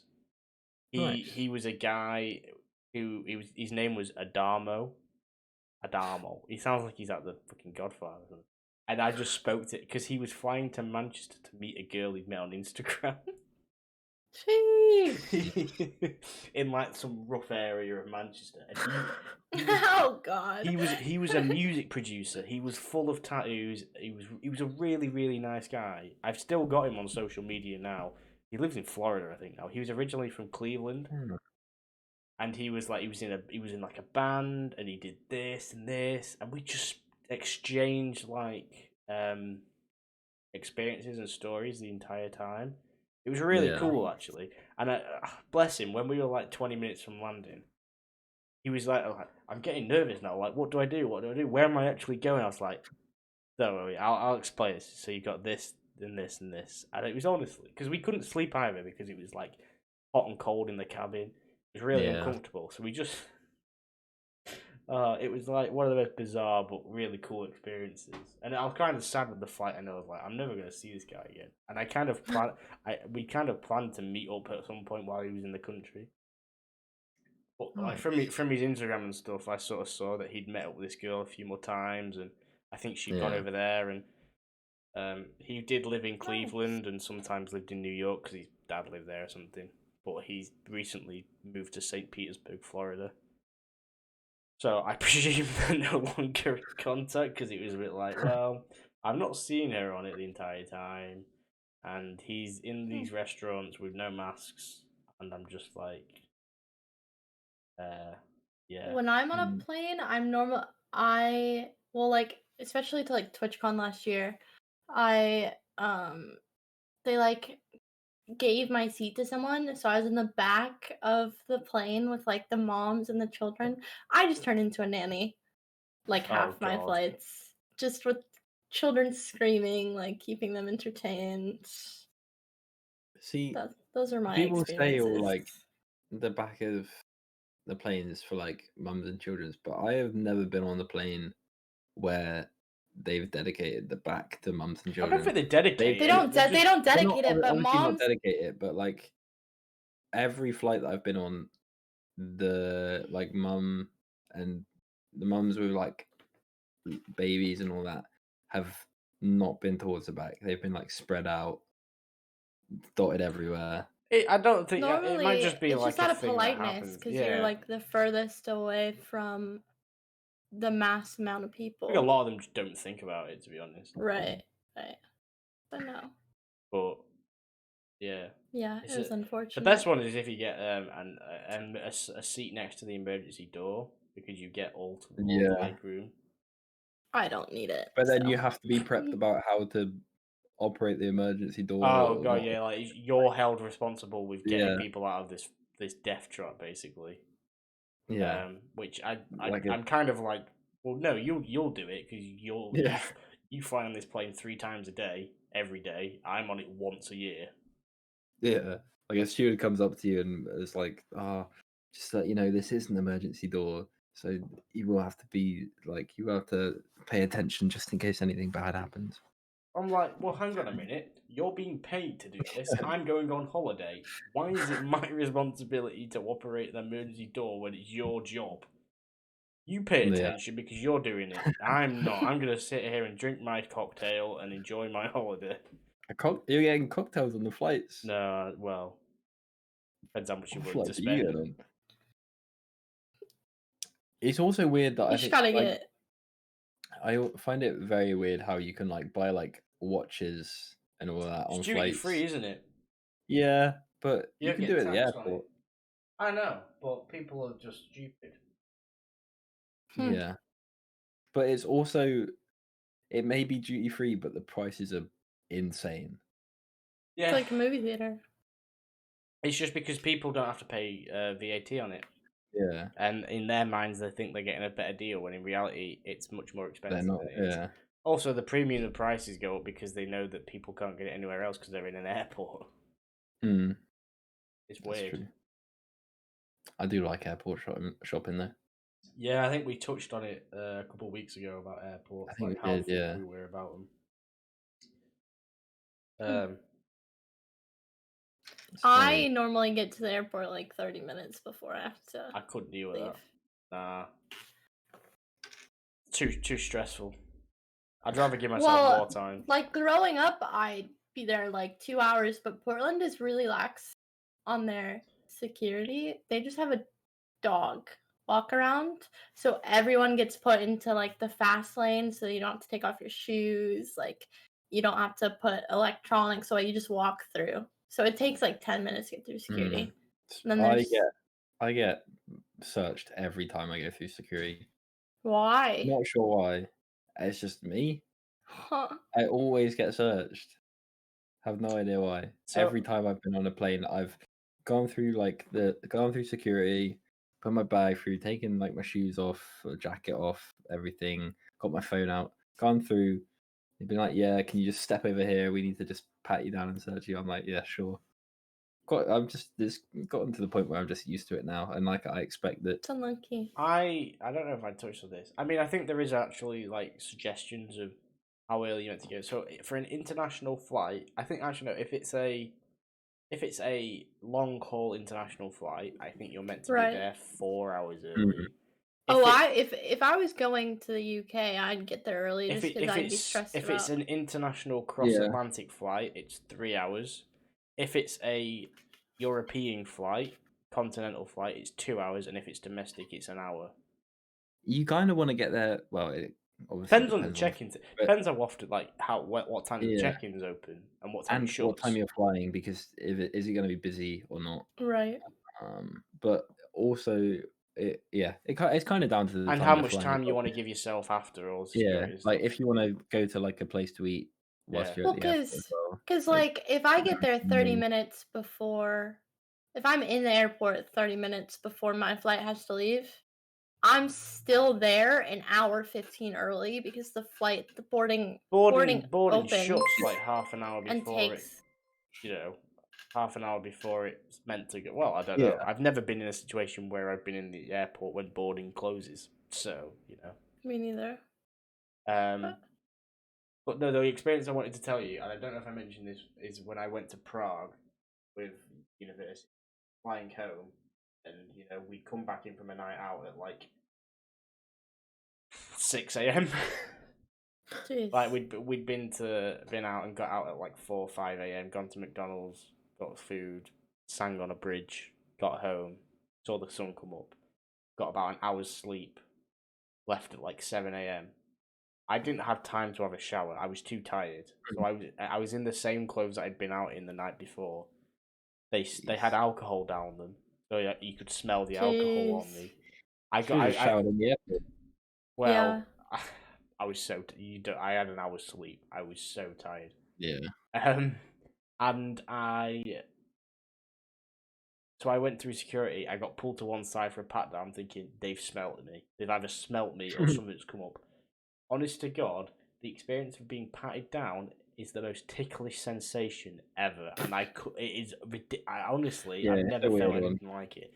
It's not even like being touched up; it's just bizarre, and you can't react because you're being patted down. And they were like, "Yeah, on you go." And I was like, in my half sleep state, I was like, "What's just gone on? I've been patted down. I'm smelling of alcohol. I'm surprised they weren't more." Yeah, it's all they're looking for is like drugs and weapons. So I presume the alcohol came up and was like, "Is that drugs? Is that some sort of substance?" Yeah, because alcohol can be so many different things. But yeah, right, it's weird. I don't know how they do it. If it is just random, or if it is just you might just be quote unquote random. Yeah, nobody really knows, do they? Nobody really knows. Yeah. Or if they do like see something weird in your suitcase, or not in your suitcase, but in the bag that you're taking. I mean, I can't remember if I mentioned this. I went to Lithuania on like a school thing, like back in like when I was like 12, 13. And on the way back, they were like, "This is like the first time I'd been abroad without my family." And each time we were in the airport, I was a bit like, cautious, a bit anxious. And I remember everyone was like, "You can't take water bottles. You can't take water bottles in."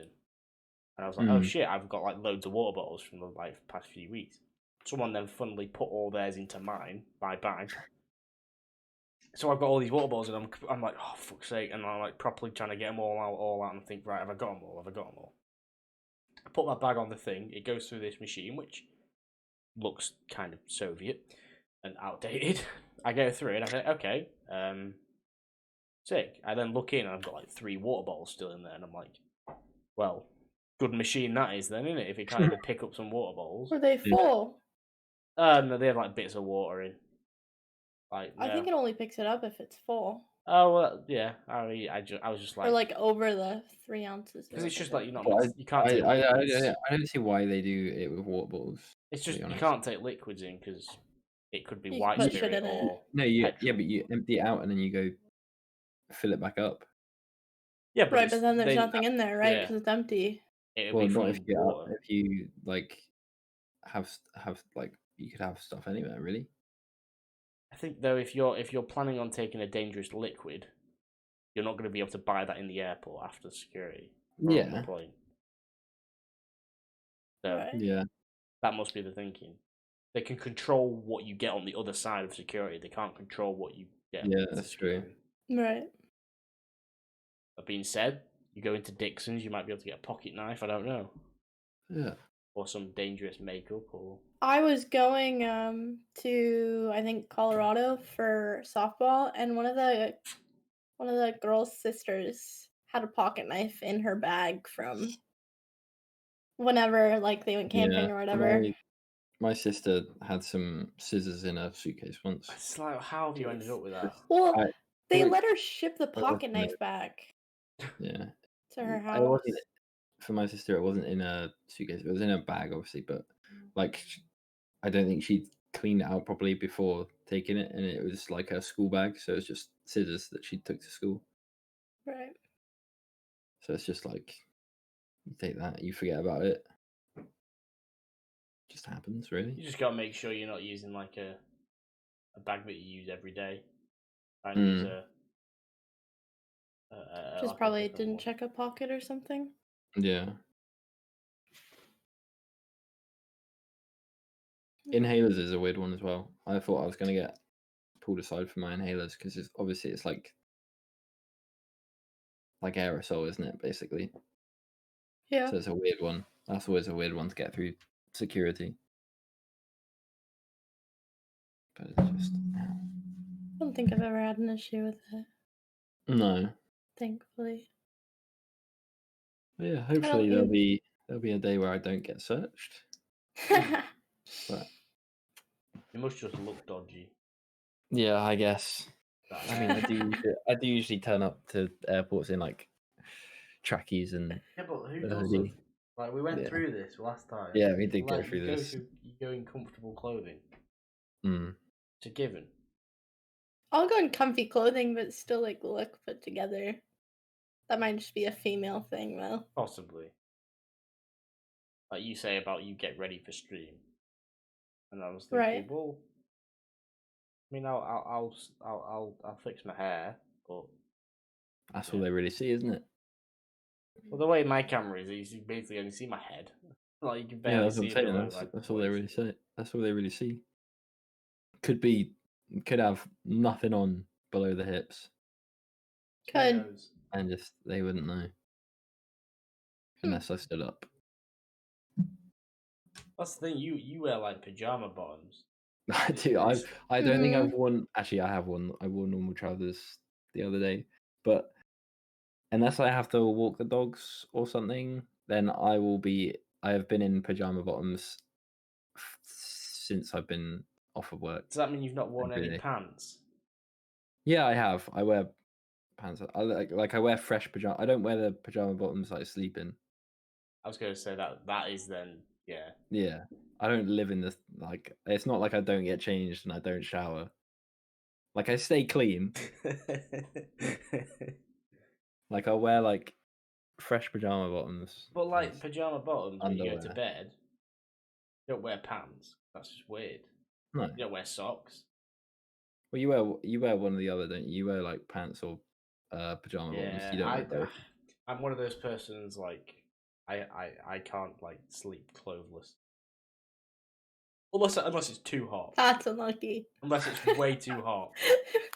You know, yeah. I can't. It's weird. It's too like, what if there's an emergency? Yeah, I need to get like a blanket or something because I always get really warm. If it's I have a comfy if it's an emergency. Slide that on. You know?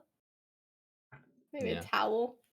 It's like there's options. I don't know, like people who just sleep in like their like underwear and stuff. It's like you're wearing the same thing that you wore in the day, like Yeah, that's what I don't get. You need designated nightwear. It's 8 hours a day every night, and you sweat. Okay, what if you shower at night? That's a different story. But you still get changed into fresh underwear. If you get changed into fresh underwear, then yeah, that's fine. Right. I don't necessarily agree with the night. But who gets changed? Why? What's wrong with a night shower? My housemate at uni, because we had one housemate who showered in the evening, the rest of us did it in the morning. You sweat in your sleep, so you'll need a new shower in the morning because you sweated away. But you're gonna shower in the morning, go through your day, sweat during your day, and then sleep in that in the night. And then your bed's all gross. Shower in the morning. Yeah, but your bed gets. But then your bed's all. Your bed gets gross. Your bed gets gross if you shower at least at night. I'm clean. It still gets compared to walking throughout the day and. Yeah, it still gets gross at night. I normally shower at night and in the morning. Oh well, that's I'll just rinse off in the morning. That's too much effort. That's no point. There's too much effort. Take a bath at night. Well, no, I like taking baths at night and like hanging out and just like. I don't have time for that. Yeah, bath's okay if you have a bath for like the bath, not a bath to clean.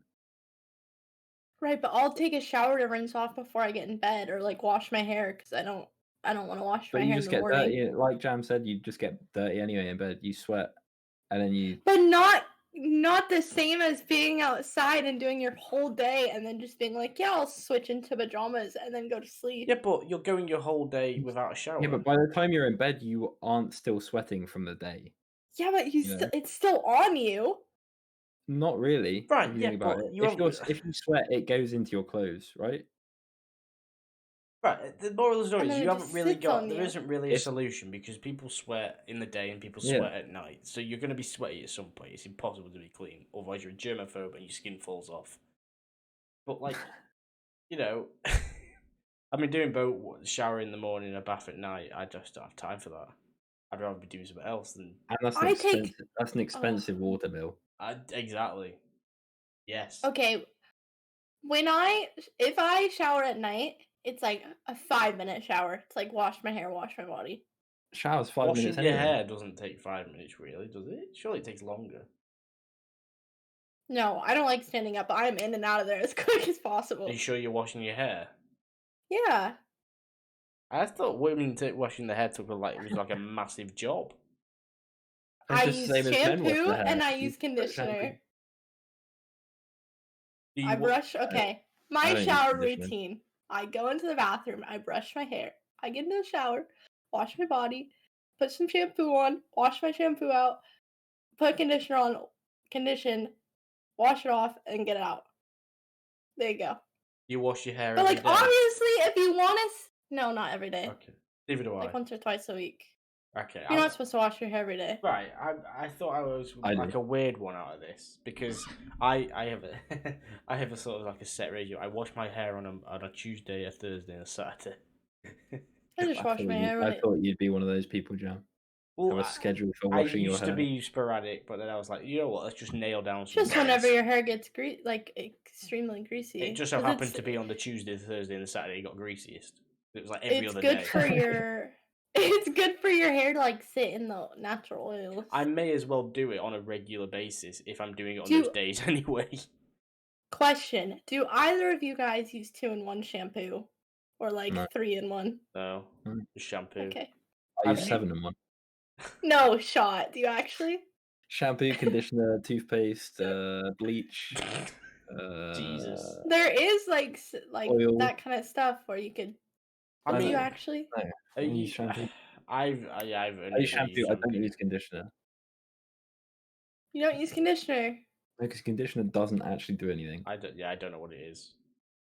But don't just say conditions your hair because I don't know what that means. It doesn't actually do anything. Shampoo is the one that cleans your hair. Right. Yeah. My conditioner will like stop my hair from being so frizzy and like make it curly. So. Well, then that's more of a woman. There's purpose. Or a person with long hair, yeah. It depends on your... And right, like if you like... Yeah, I guess it doesn't matter as much for you. But the ultimate question is, do you use shower gel or soap? Soap. Okay. That is the correct answer, because shower gel, in my mind, is a waste of time. Because shower gel, but it just smells. It's more the versatility of it, right? Use a bar of soap, you put it all over your body because it's in your hand, right? Shower gel, you've got to squirt it out of the bowl into your hands, you've then got to wipe it on you. By the time you've wiped somewhere, it just runs off. I don't take the bar of soap and I put the soap in my hands and go like this with it and get it in my hands. Oh, I do both. And then I do a bit of both. Using that bar of soap. Yeah, but it's a bar. Yeah, but it's a bar of soap. It's one of the cleanest. It doesn't matter who it's been with. It's a bar of soap. It's not like you're using a rock. I know, but it's the thought of it. Yeah, I'm trying to get into family members' bodies. Yes, but it's the one thing that it shouldn't matter because it's a bar of soap. It's the cleanest thing there possibly could be. No, but like, nah, that doesn't mean the surface. Like the surface. You could wash it off with water, technically. It's a bar of soap in the shower. But it's good. There's no shot. I take a bar of soap and put it directly onto my body. That just feels. I do because you need to create suds. I will do both in my hands. You take the soap and you just like go like this, with the soap. It takes longer because you've got to then create suds with your hands, put the bar of soap back, do your body, get the bar back, suds more. I'm telling you, get the bar of soap between your hands. You rub, put the bar of soap back, put soap in your hands. Yes, but you're in the shower, and if you get it under the water, it washes away. You're like, oh shit, I gotta start again. Do you face the shower head? I'm not gonna be like, I'm not gonna rub the bar of soap and then in the water.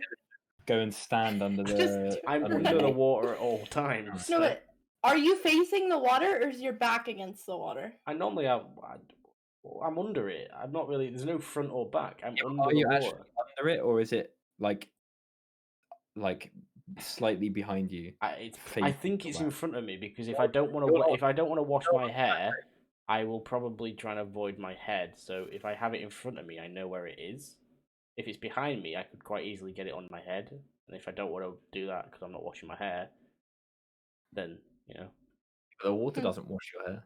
No, but you don't want to get it wet. If you're not going to wash your hair, you might not want to get it wet. True. I know I don't. It gets it more greasy too. washing. But you said it's good for it to be in the natural oils. Right, but you don't want it to look like it's like greasy. Just wash it. Yeah, but then you wash your hair if you don't want it to look greasy. Right, but your hair, it'll have grease. If you're not washing your hair, there's no reason to get it wet. So you maneuver yourself so your hair doesn't get wet or doesn't get much wet. It can help you style it if you get it wet. Depends on your hair. Depends how wet it is. Right, but you're washing your hair every day anyway. It's going to get a little bit wet, but it's not going to get fully wet. If I'm washing my hair, I will at some point just get wet. Get it wet. Not always. You're in a shower. Some water will get on it. If it gets wet, then it's wet. It's not going to be dry if it gets wet. No, but it's not like soaking. It's not like you're putting your head under the faucet. I'm not saying just put your head under the shower. It will get wet enough that it doesn't need to be dried. Yeah, but I'm not. What I was saying is, there's no way you go in the shower and your hair is completely dry when you get out. Right, but it's I not have in soaked. the past. Like it's. I know, but I wasn't saying that it's getting soaked. Okay. When I meant when you get your hair wet, I mean purposely getting your hair wet. Right. Like your hair's gonna get a little bit wet because you're in a wet environment. That's what I'm saying. You're in a shower. There's no way it doesn't get wet. But I mean, like, right, but purposely getting it wet, you avoid if you're not washing it. Yeah. Agree. I wash it every day, so it doesn't matter to me. Well, just think it takes up too much time. I'm in the shower. You are washing your hair wrong if it takes that long. Well, I normally just wash it, hands in hair until my arms start to ache, which can be like 3 minutes, 4 minutes. I've got a lot of hair at the minute, all right? Shampoo in your hands, you rub it in. It gets like soapy. You need to cover it though, don't you? You need to do a good job. You need to be thorough. I'm gonna do it once every day. Yeah, you gotta get your nails in, you proper go, you get your side, the back, the front, Doesn't take long. I start thinking about other things and time passes and I'm like, oh, I've probably done enough. Rinse.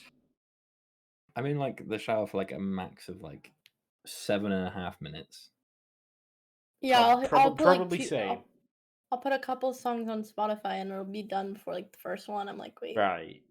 I will admit I am someone who has occasionally listened to music in the past, in the shower, but not regularly. Like these people. I don't regularly either. These because I can't hear it because of the shower. Yeah, sometimes. Yeah, it depends. My newest phone is louder, so it's better. But what were you gonna say? Nothing. It's okay. No, you gotta say it now. Yeah. Nope, it's just not happening. Anyways, I have put my phone on the ledge of my shower. Jesus.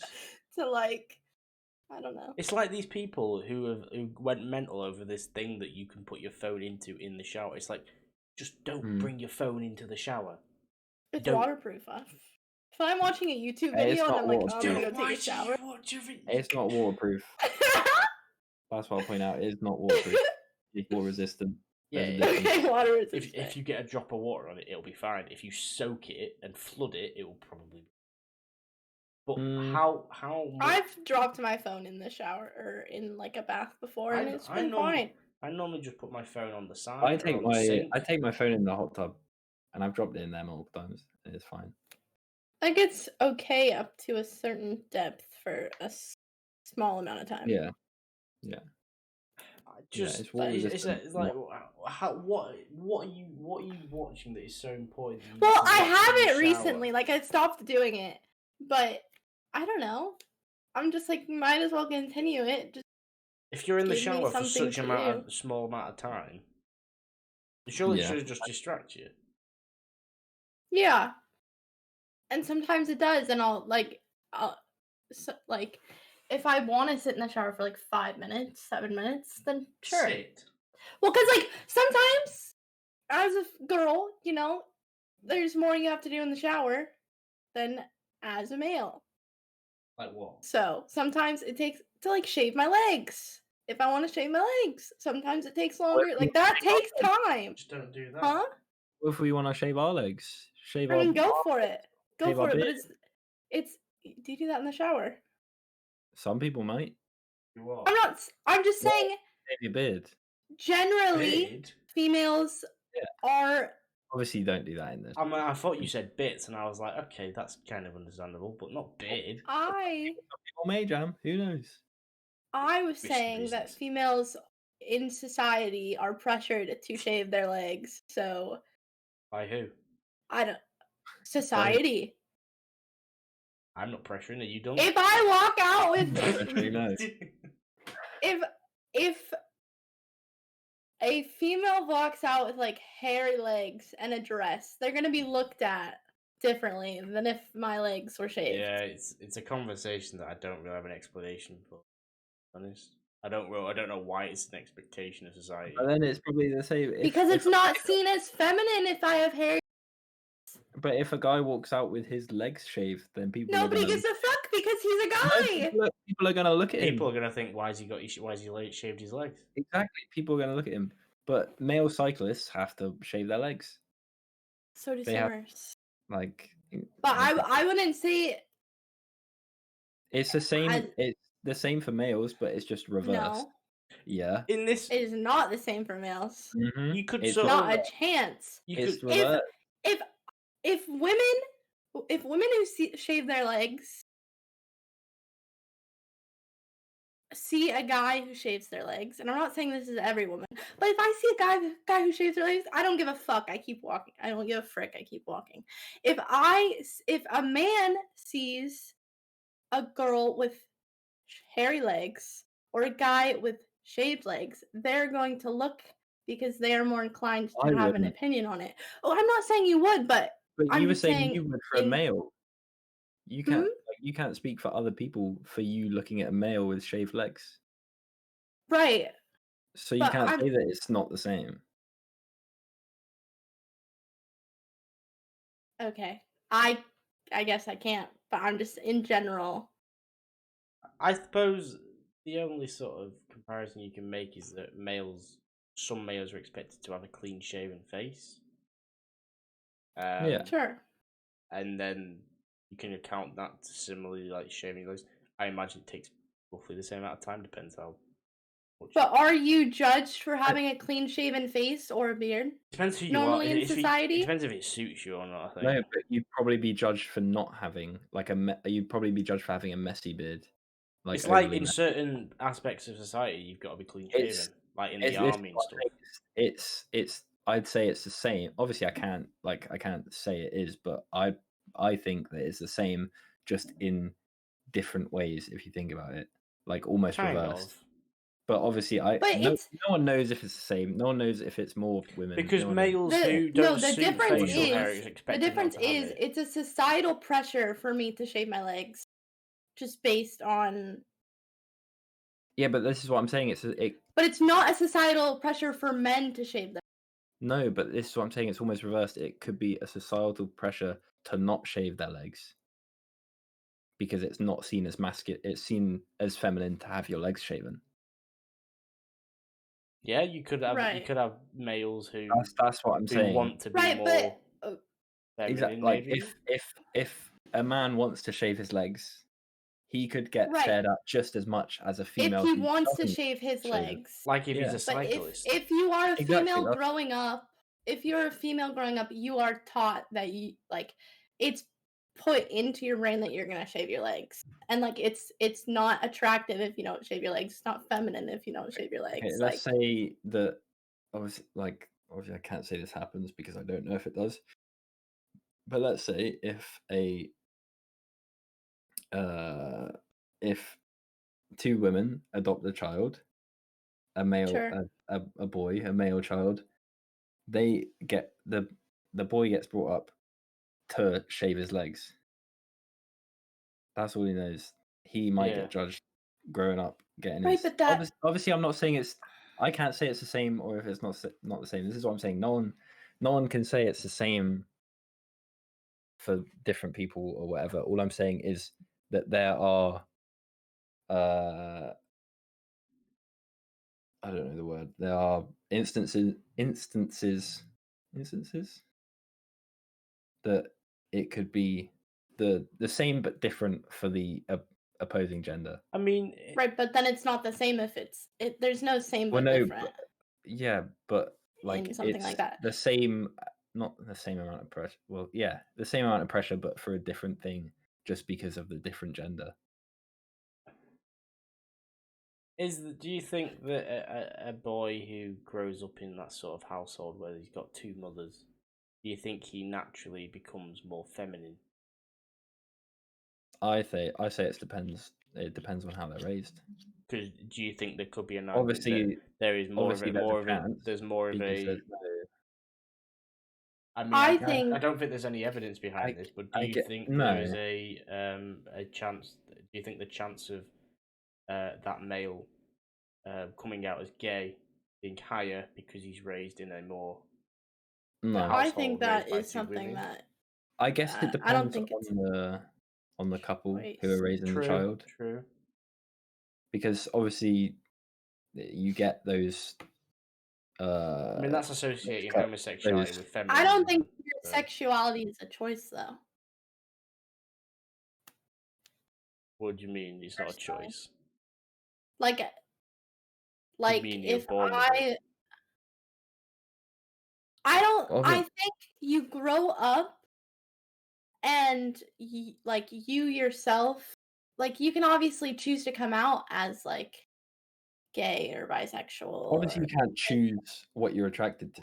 Right. Exactly. That was my point. But there's still, yeah. I don't. You can't choose who you're attracted to. So if I was attracted to a female, I would. But that's what Jan was saying. Is there like the higher chance because you are raised by? If your parents are gay, is that there being a higher chance that you are because of your upbringing? I think it depends. Obviously, you can't really say if you're a boy that's raised by two gay men, you're just more accepting of a. Well, yeah, you'd hope. I think you could be raised in a slightly more understanding and more feminine household, which then makes you become more feminine. And that's then associated with being gay. That it sounds like stereotypes and it sounds like assumptions. I was just wondering if there's some sort of correlation. I think you can. I think it. Obviously, it can't be put down to this, but I think there could be a chance that it's down to the couple. Because say if you do like in any like gay couple or in any couple at all, there is one person in the couple that will be more masculine and one that will be more feminine. Yeah, it just sort of happens, doesn't it? It's just how people are attracted to each other. Like it doesn't even have to necessarily be male and female. It can be sort of more submissive and like even in dominant and submissive. Yeah, just even in regular couples, it can happen. Like the female could be more masculine than the male, and it happens. But like I in think this instance, I think that comes down to. But that comes down to like say if you did have a gay male couple and they were both quite masculine, then maybe the child would be brought up to be more attracted to masculine people. It's hard to say without whether they are women or men. You'd have to sort of ask someone who was brought up in that situation. Yeah, obviously, it's hard as us to sort of say it, but sort of from experience, I know you haven't very long, but can you sort of see your roles in it already shaping? Because let me try and give you a situation, right? You two are walking down a road or down a street, and somebody is rude to you or shouting or is like knocks into you and tells you to fuck off or something. I reckon Dunk leaves it and doesn't say anything, and I think Kayla yells at them. I wouldn't I don't like social situations like that, but if someone's rude to me because I'm a woman or just based on something I can't change, I will say something. And I would hope that you would say something too, but I would say something after, to be honest. But that Okay, just is me. what about? But if someone's like degrading me being a woman, I would hope something is said. Okay, you're in a restaurant. I would say something, but just not. I would be like, all right, chill out. Yeah, even that's fine. Or like, yo, that's not cool. I don't care what you say, just say something. Okay, I'm just gonna start like throwing scenarios out there. Okay, you're in a restaurant. This might be more cultural based than personality based now. You're in a restaurant. You've ordered 2 meals, 2 sides, or 3 sides. Maybe you've ordered 2 mains, 2 sides, and something to share. Both your main meals arrive, both your sides arrive. The thing you want to share doesn't arrive. I think Dunk says it's fine, just leave it. If we get billed for it, we'll bring it up. Yeah. If it's Kayla, I think she goes, "Excuse me, you forgot this." I would not say it like that. I am not like that. I would just be like, "Hey, like we're missing something. Can we?" But my point is that I'm a waitress. Dunk would I'm leave in it. food Kayla service. No, I wouldn't leave it. I would only say something because usually waiters or waitresses, after they bring everything over, they're like, "Oh, is that everything, or can I get you anything else?" I bring it up then because I know that then they're done with the just because of my.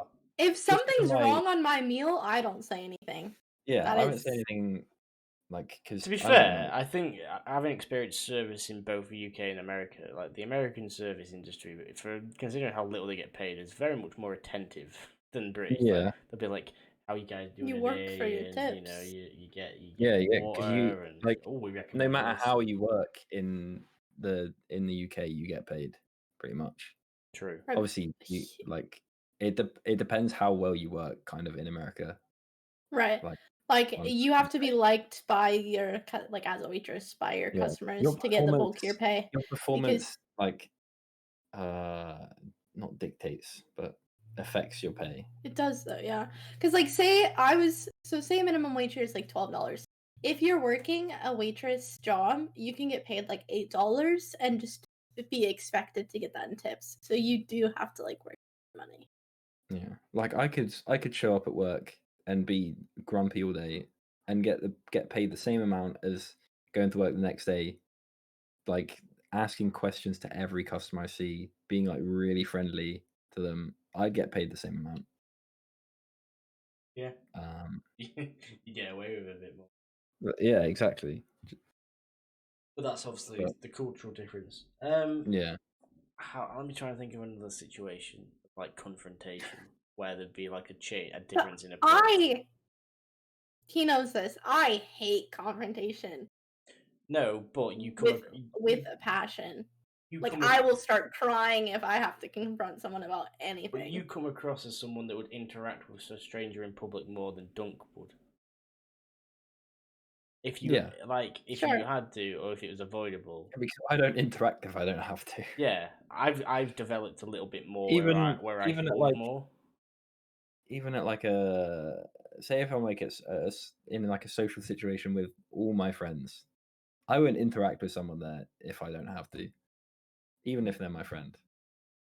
You're a bad friend. Yeah, but it's just the way. I'm a very, very shy person. Yeah, I wasn't, still kind of am. Okay, this is probably the last scenario, right? Car park. I don't know if it's similar in America, right? It's a car park. A parking lot. Where you park your car. Makes more sense than a parking lot. A car park, you park your car, right? Yeah, literally. So you're in a car, whatever. You're in a car together, and you find a parking space. Now, in Britain, you have to buy a parking ticket for a certain amount of time. You pay £1 or £2, you get 2 hours or whatever, right? Right, you have to do that. Yeah, so you see a person who is going to leave, but they look at their ticket and they see they've got a free hour, right? And they're sort of looking around to see anyone is. I think in that situation, if you two would go, should we go over to that person and say, "Oh, do you mind if we take it?" Dunk goes, "No, we'll pay for it ourselves." Kayla goes, "Oh, we'll go over, whatever, and we'll, No, I would not go over. I'm not social. Okay. with strangers. Would you try and make? Would you just? Yeah, I'd Like, beat my horn and be like, "Hey, over here, we're trying to pop." If you guys like, since I've like known you guys for a while, and we sat in our sure, I'll carry a conversation. Like, we can hang out and have fun. But if you guys brought 2 people each or a person each that I didn't know, I wouldn't talk to them. Like, I'd have to be introduced to I think them. that'd be the same though. That's the difference. Even like, I struggle to carry a conversation with people I've known for my entire life. Like, to this day. I've gotten better, yeah, but that's only down to working in like the hospitality industry. That's the thing. Yeah. You're doing a job that does not suit your personality. Yeah, but that's why I work behind a bar in a bar that doesn't like I don't have to interact with the It's customer. not like it's not like it's not like a pub bar. It's That's like the I best make bit drinks. though. Like when I worked at the cricket, Yeah. my old cricket club, they had a function room where they used to host parties, and the best bit was talking to drunks. I But not developed a for lot me. of self-confidence from that. Yeah.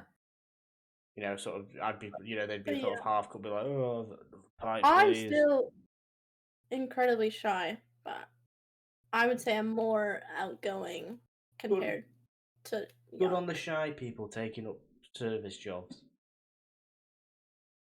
Honestly, I think shy people are better at service jobs than you think. Like, oh yeah, I would have done it. 100%. My voice changes when I'm working. Yeah. And I get all smiley and happy to be there. But yeah, 100% shy people are better for like being a waiter / waitress than other people. Just because like they don't overdo it. You get those people who overdo it too much. Like they try and like they like almost become like one of those like salespersons who just overdo it when they're at the table, which is just I think not that also goes with like your personality. Like if they have like boisterous guests, you're not gonna want like a shy person. But like I just you're there at the end of the day. You're there to eat. You're not there to have a conversation with someone. Right. Well, depends who you are. If you go into a bar late at night on your own, because that makes sense. But like a restaurant or something, you're there to eat. You're not there to make conversation with random people. No. Great. Not there to have people ask you about your life story and all of that. Right. That is the most awkward thing, like driving through and getting coffee and having to sit there and like talk to them for like 5 minutes while they make your drink. Mm. Yeah, I think that's American service for you. They try and befriend you a little bit. Like, Yeah. Oh, what have you guys done Because today? they make It's more like, tips. doesn't matter. Yeah. Yeah, that can be down to just because they make their money out of tips. Yeah. Well.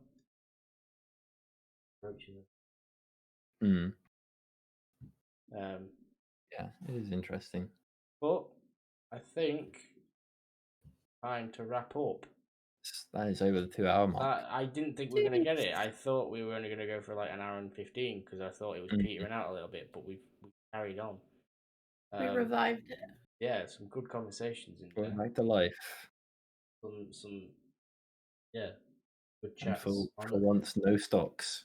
No, and this is the benefit of having Kayla on, is we do cover a vastly more subjects than we do with Welly. We go through like 4 topics with Welly because he just goes on rants, but with Kayla we just crack through them. But I'm lucky. Welly's out. I'll be here all week. So. Well, you know, I don't. What are these now? Have we done it for a month? Yeah. Yeah. I think the next one or the next one after, we might look at doing a bit more on the fly. Well, I say on the fly, it's on the fly anyway. But you know, bringing in the audience interaction slightly, eventually. But we'll see. But no, I think that does it for this week. Apologies again. If you know, it's been a bit of a mess. Both to chatting you guys, it's been a pretty hectic couple of days where we've not really known what we're doing, and we got it sorted. Yeah, I think we need to be a bit better at it next time, and I think we're still learning, still figuring things out. But hopefully, as we go on, we get a bit better at it. But no, it's been good. Yeah. Thank you to the Twitch chat for those of you who come in. Yeah, I've just looked. It will be a month tomorrow since because we did our first episode on March 4th. Flown by. Nice. Yeah, well, we might look at doing something special next week or the week after, maybe. We'll see. We'll have to improve our communication, I think, in the week. Yeah. But no, yeah. It's been good, and like I say, it's been slightly quieter in the Twitch tonight. But thank you if you have popped in. If you're watching this on YouTube, I hope you enjoyed it. Yeah, we're hopefully moving across quite consistent now. I haven't done 4 of these in a row. Hopefully, I'd imagine this will be out on the Sunday of the following YouTube. But yeah. In terms of next week, I presume it will be. I feel like Saturday's the day now. Yeah, I might have to get that changed because when I was talking to work about days off, I asked for Fridays off, so I might have to swap it to Saturdays. Well, it doesn't matter either or. I think it just became, we've done 3 Saturdays now. But yeah, I don't know. I would just basically do whatever available at this point. But we'll play it by ear, basically. Pretty much, yeah. I think Friday. If we're keeping it to at least Friday and Saturday, though, I think that helps. Yeah, that's all it's ever going to be. I think Friday or Saturday. Yeah, which I think is good enough, personally. But yeah, I think we'll wrap it up there. Kayla, thanks again for stepping in at last minute. As appreciated as always. Thanks for Dunk for joining. Thanks to everyone who's watching on the Twitter, and if you watched on the YouTube as well, thanks as well. Do all the usual stuff. Has been a blast. Yeah. Yeah, so we will see you on the Twitch next week. Hopefully, it's Friday or Saturday. Comment, and subscribe. I do mind. Hit that like button. Smash the subscribe button. And make sure to turn notifications on so you don't miss an upload. And comment below for It started out doing it sarcastically. It's just become something that we now have to do. It's still sarcastic, but it's like taking the Mickey out of it, but doing it still. Taking the Mickey, still asking for it. Something to comment about. Oh. But yeah, we'll wrap things up there. Like I say, thanks to everyone for joining it, for chilling, for watching, for listening, for doing whatever. Thanks to you guys for joining. We'll see you whenever on the YouTube, and we will see you hopefully next week on the Twitch. Till then, bye. Voice break.